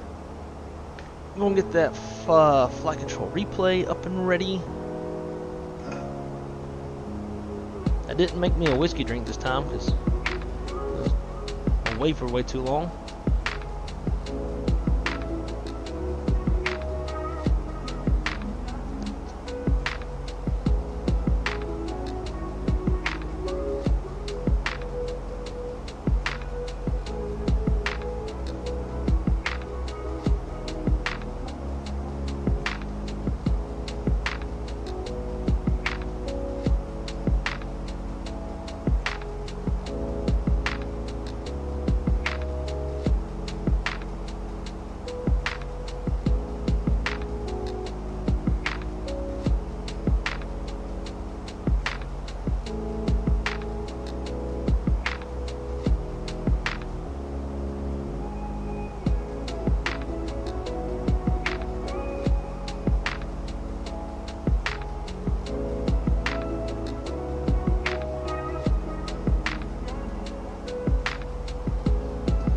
Alright, we're going to level off 21,000, let the glide path catch up with us.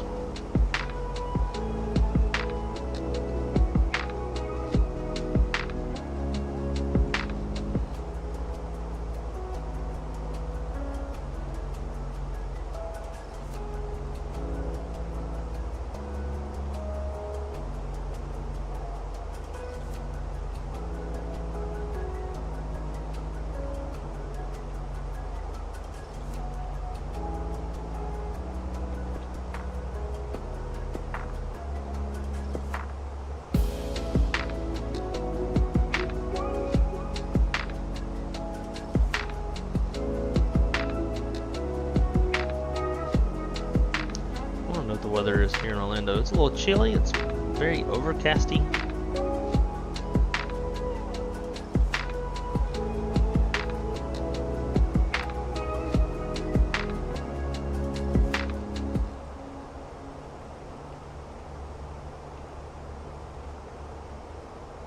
Oh, come on.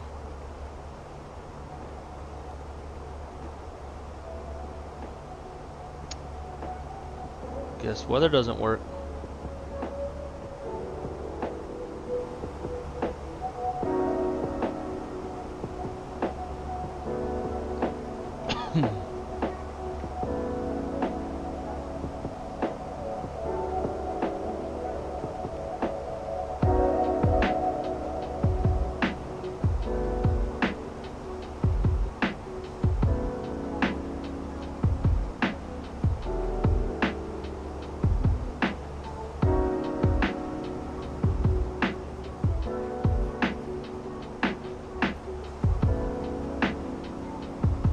Another shortcut.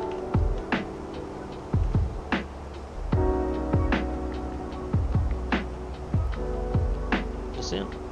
First idle descent. My man T-Money, what does that do? What flight planning software do you use? I just use SimBrief. Since that's what everybody else uses. I used to use PFPX. It's a lot more in depth. You can run EROPS, ETOPS, airborne numbers, redispatch. Like, there's a whole bunch of stuff you can do with it, but nobody uses it. So just so that people can see and be able to relate, I'll just use SimBrief.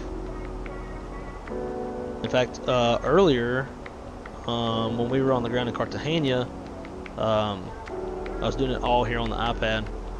I didn't really talk much through it, like go through the TAF and the forecast and there's an alternate required, but at least people can kind of watch, follow along a little bit.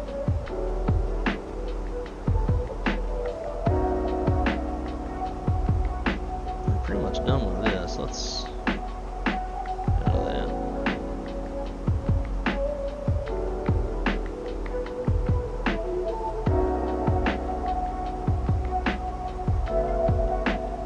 Class Alpha below, muchos gracias.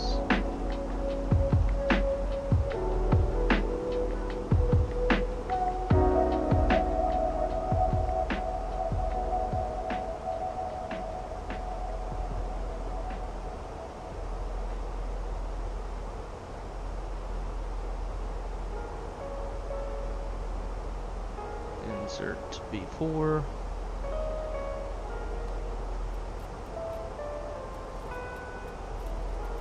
$10.24.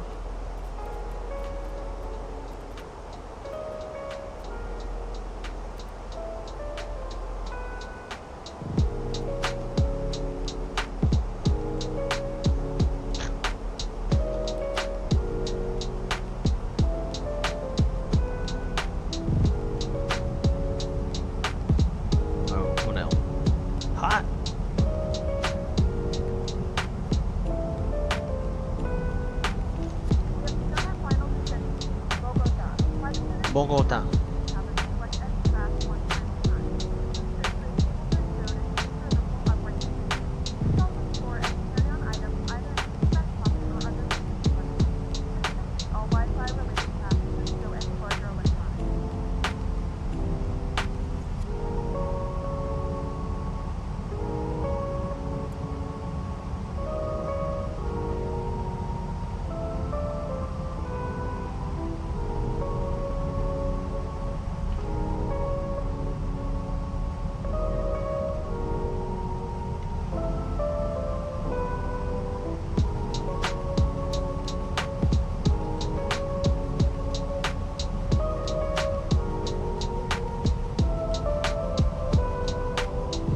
Bogota traffic, Avianca 9515, 25 miles south of the field, planning ILS runway 14 left. We'll call final. Bogota. Okay, I used to use 4Flight. Hey, look, what you looking at now? I just have that through my company, but yeah, 4Flight's legit.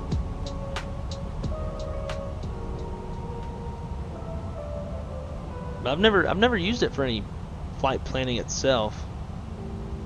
I've used it for en route stuff, or like checking, en route weather and all that during the planning phase. But as far as like determining fuel load and altitude and all that kind of shit, I've never used it like that.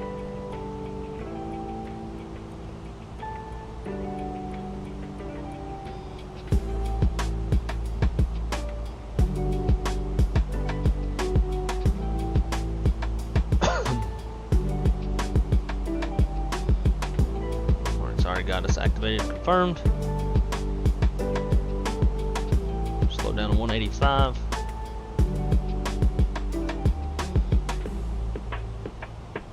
Got Benny plus 10, flaps 1, speed checks, flaps 1.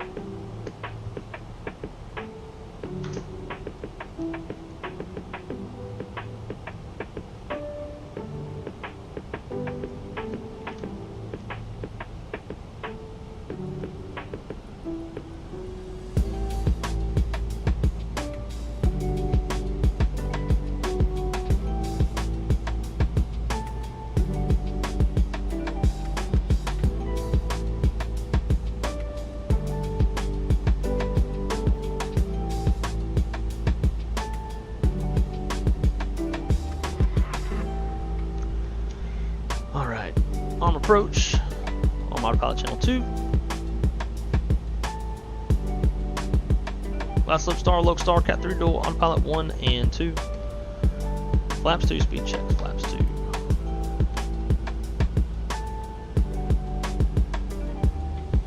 Got a visual on the airport.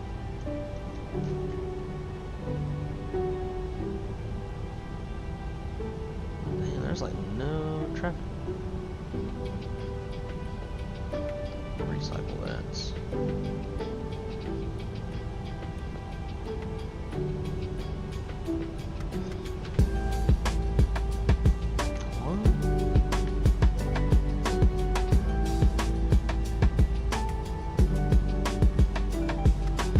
What did this shit say?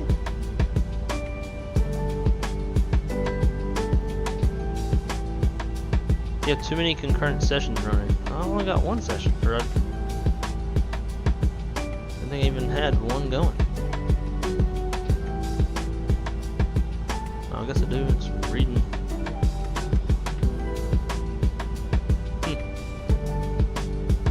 We should shut up.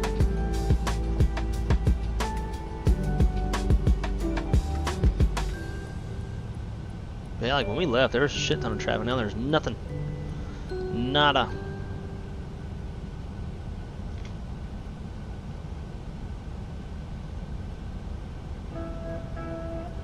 Bogota traffic, Avianca 9515, 10 mile final, runway 14 left, Bogota.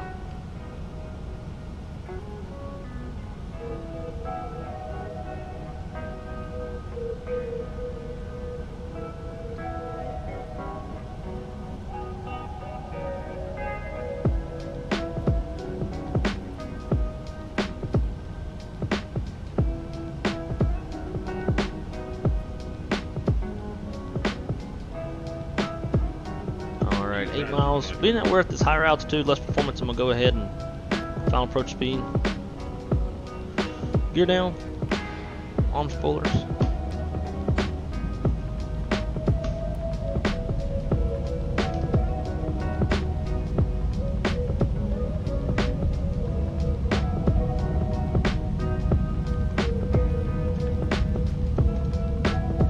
Alright, it might freeze for a second. No, we're good. Let's turn on flight control replay. Flaps 3.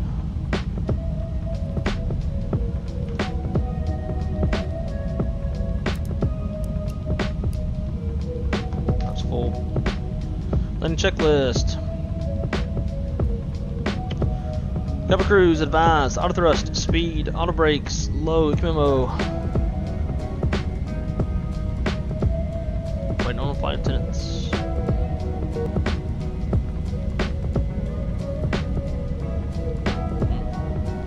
Bogota traffic, Avianca 4915, 5 mile final, runway 14 left, Bogota. Landing all green, landing checklist is complete.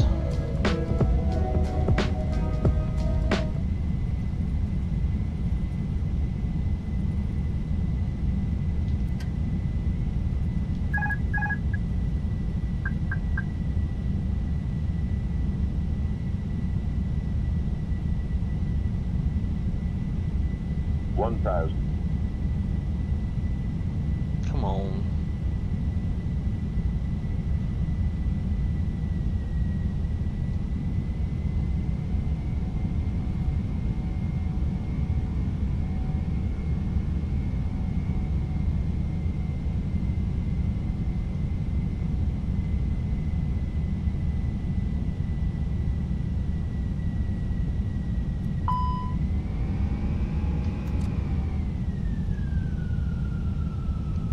Manually do the throttles myself.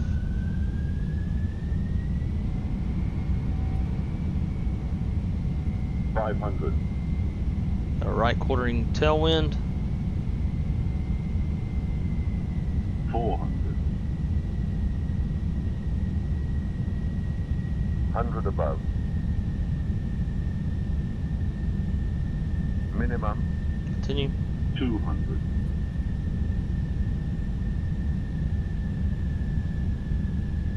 100. Light slow. 40, 30, 20. Retard.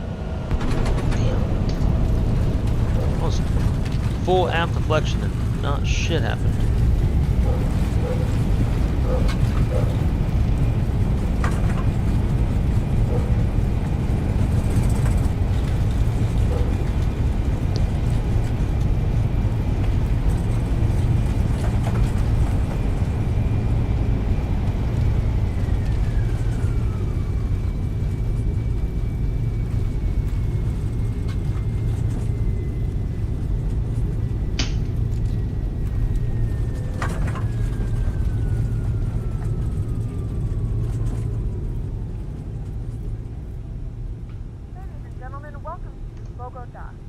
Bogota. 5:21 p.m. and it's currently about 9 degrees Celsius. Bogota traffic, Avianca 9515, clear, runway 14 left. Bogota. Stop and the seatbelt sign is turned off. Remember to use caution when opening the overhead bin as items may have shifted during the flight. Thank you for flying with us and we hope to see you. Yeah, that was fucking hard. That was less than great.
Okay.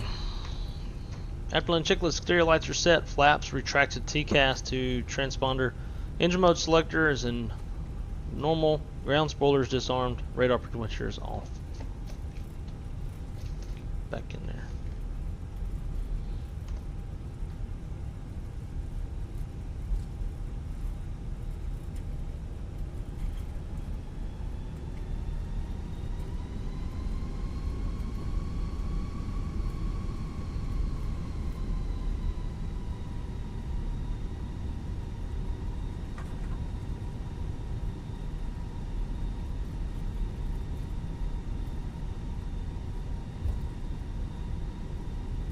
Man, I got the 7.6. Why didn't it tell me that?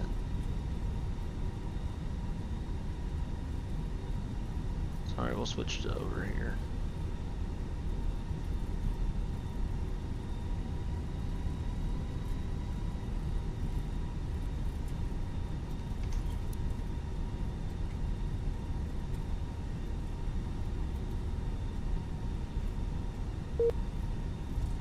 Let's go gate 41.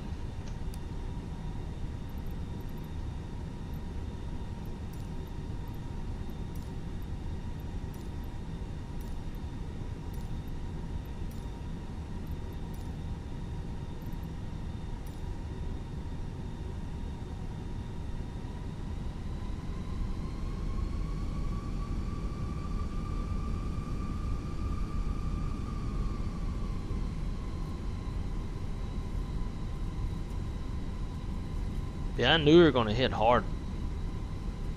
Like, I felt like we're coming in fast. So I started yanking back quite a bit. And it flared some, but like not as much as I would have anticipated. So I gave it more. And just like nothing happened. Kind of like Mexico City, where it's just like, I don't know, shit got weird. Sometimes I wonder about this FENIX.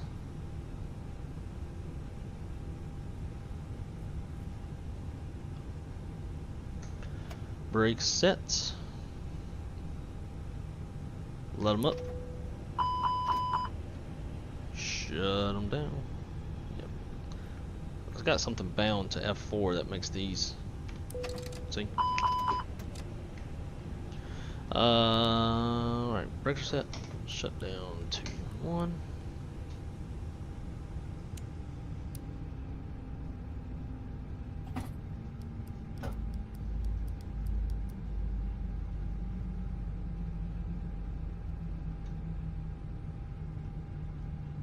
I'm going to dismiss that because we're going to go do our replay.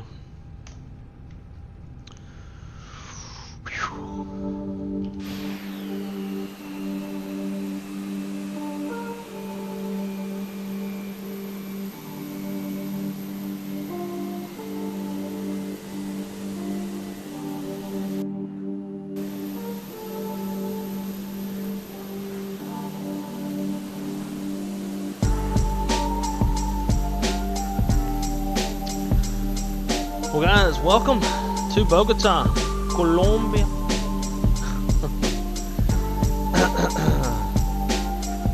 Butter my ass. Well, not softened butter. That's funny.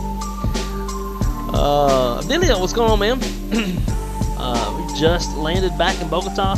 We took off from Bogota earlier, went over to Cartagena, checked out the new scenery there, and then came back. So here we are. JetBlue FO told me that apparently JetBlue is getting ass,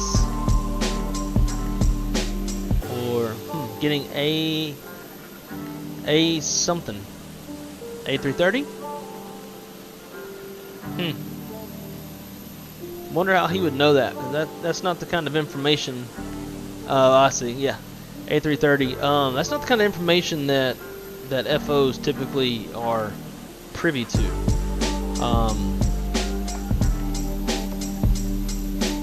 Yeah. Dan asks, do you use FSLTL? So I use FSLTL models with PSXT and real traffic data and injector.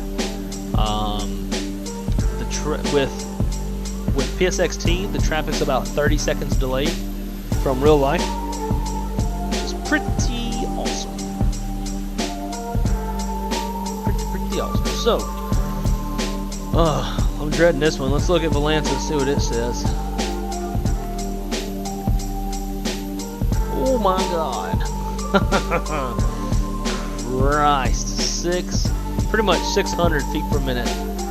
We're going to have to call maintenance and do a inspection. That's bad. But you know, we got to watch it. Nothing more fun than watching slammers. Except for maybe watching greasers. I wish I would have recorded the last one. The last one was pretty good.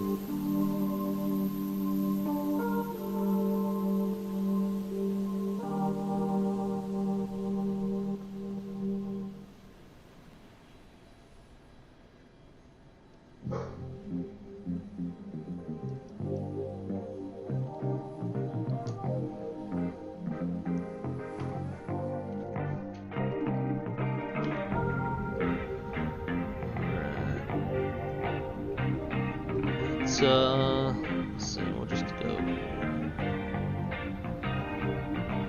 Oh wait, we need to. Let's see what these assholes have to say. Hard landing. Let's see, 56 minutes en route. It's a lot faster of a flight than I anticipated. Overall, 90% satisfied. 620 feet per minute is what this recorded. It was block time of 1 hour and 17 minutes. We didn't even get any water. I'll definitely be recommending you at work. I don't know why. You didn't get water, nor was it a soft landing. Close that out. Alright, let's see.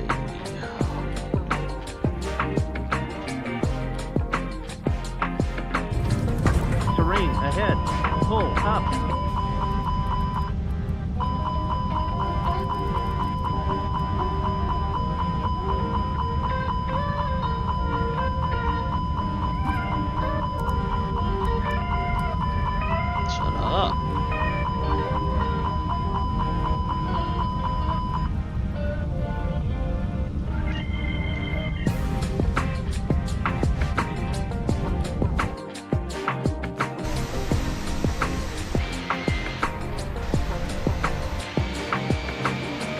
I think we'll start with this one.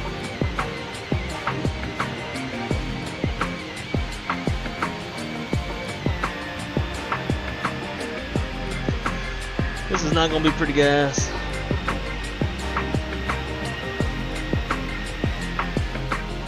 Bam!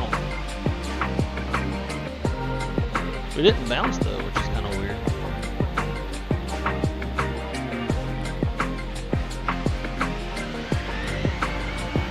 I guess I gotta do the throttles for it to actually show.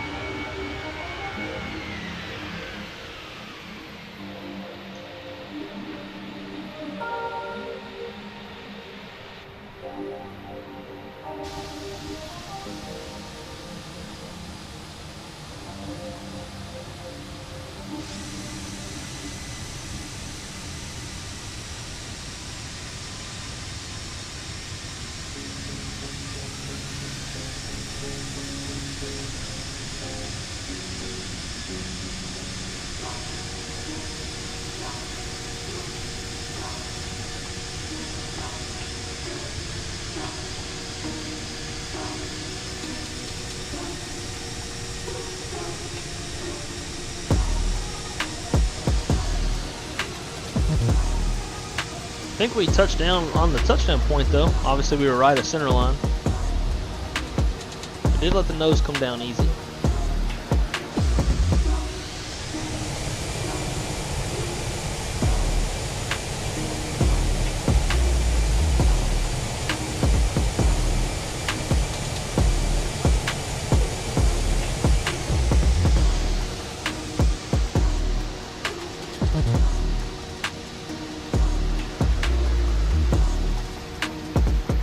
Oh yeah, here we go.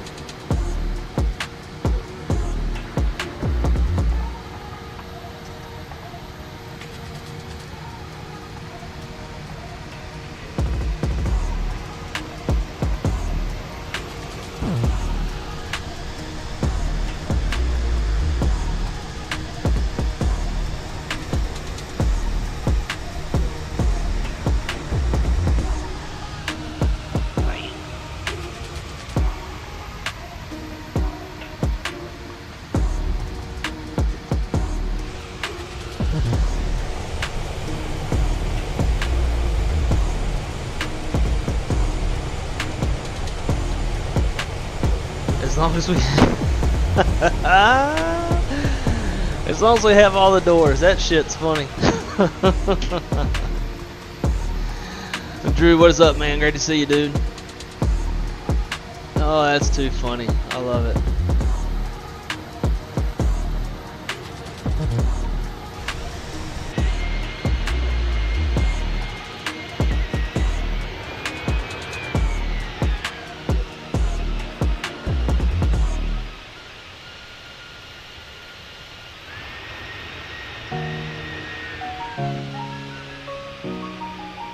Yeah, that one kind of looked like whatever.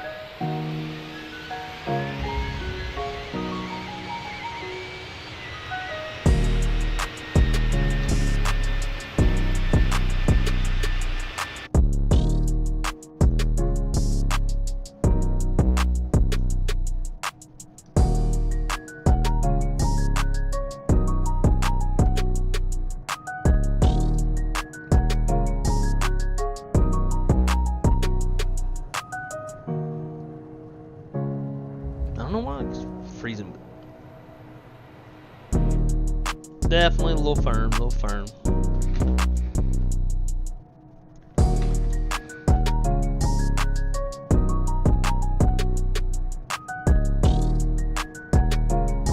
Bam.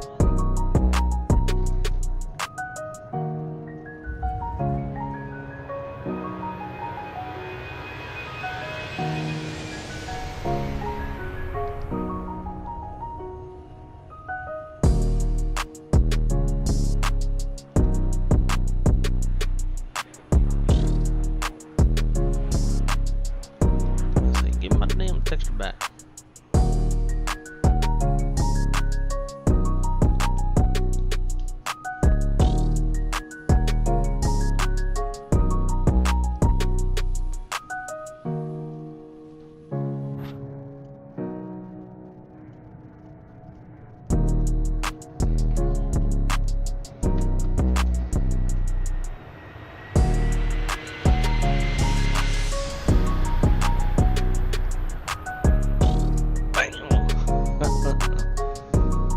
Oh, that's gross.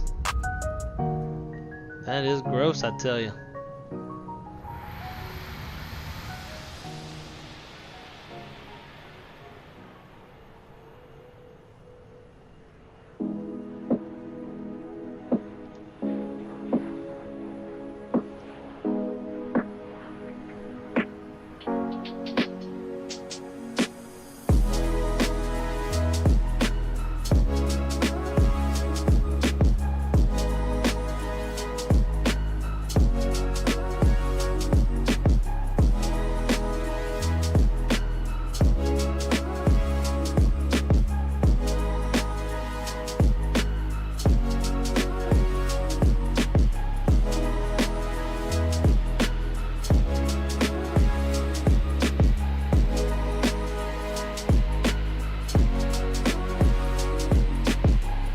Well, guys, oops. It has been a fun one. Hope you enjoyed today's episode of Wrong Side Simulations. And I don't know what y'all. Let me know what y'all think in the comments or in the chat, whatever. Your thoughts on the Cartagena scenery. I personally like it. If it were me, I'd knock a couple dollars off. But other than that, it's got beautiful approaches. I think just with that makes it worth it. It's a good looking airport, good looking textures. I just wish you could go in the terminal. It's always a little bit of a bummer when you can't go in the terminal. But nonetheless, I enjoyed it. I don't know how much I would fly to it, just because I don't fly to this area of the world all that much. But I'm sure we'll be visiting it again some point in the future. So as far as future streams go, I'm going to be getting with Shadow Dark, Mr. Anthony, and see about possibly doing doing a shared cockpit flight tomorrow, and if so, we'll be giving the shared cockpit the Your Controls code to all of the members, and the members can load up in the sim and fly in the back of our airplane. We'll shuttle you around to wherever it is that we're going to go, and it'll be a damn good time. So if it works out and we're able to do it, I will put details in the Discord, try to give you all as much of a heads up as possible, and if not, then we'll figure something else out. Maybe fly the A300. We have not done that yet on stream. I've had one successful flight in it, and then one air return due to not being able to produce thrust.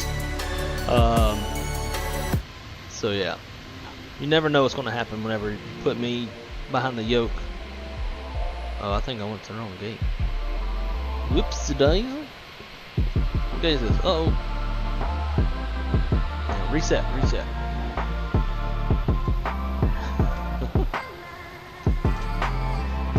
And then watch. This is gonna lag ass and not work.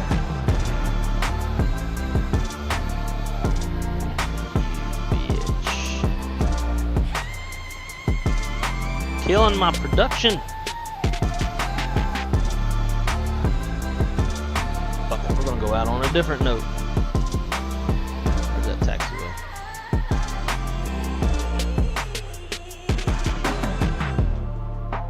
One more post over right here.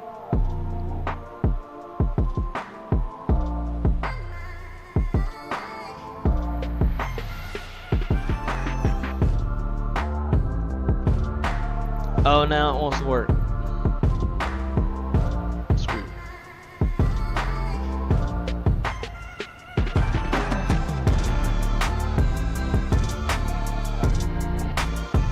But anyways, but yeah, if not, then we'll try the 300, and I'm sure it'll be quite the show.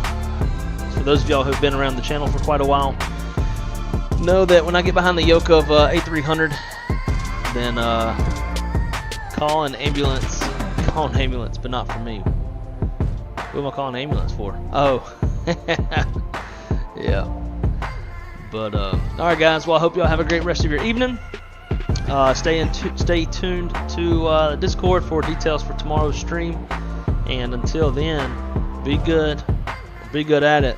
Keep it on the wrong side, and I'll see y'all on the next one. Peace.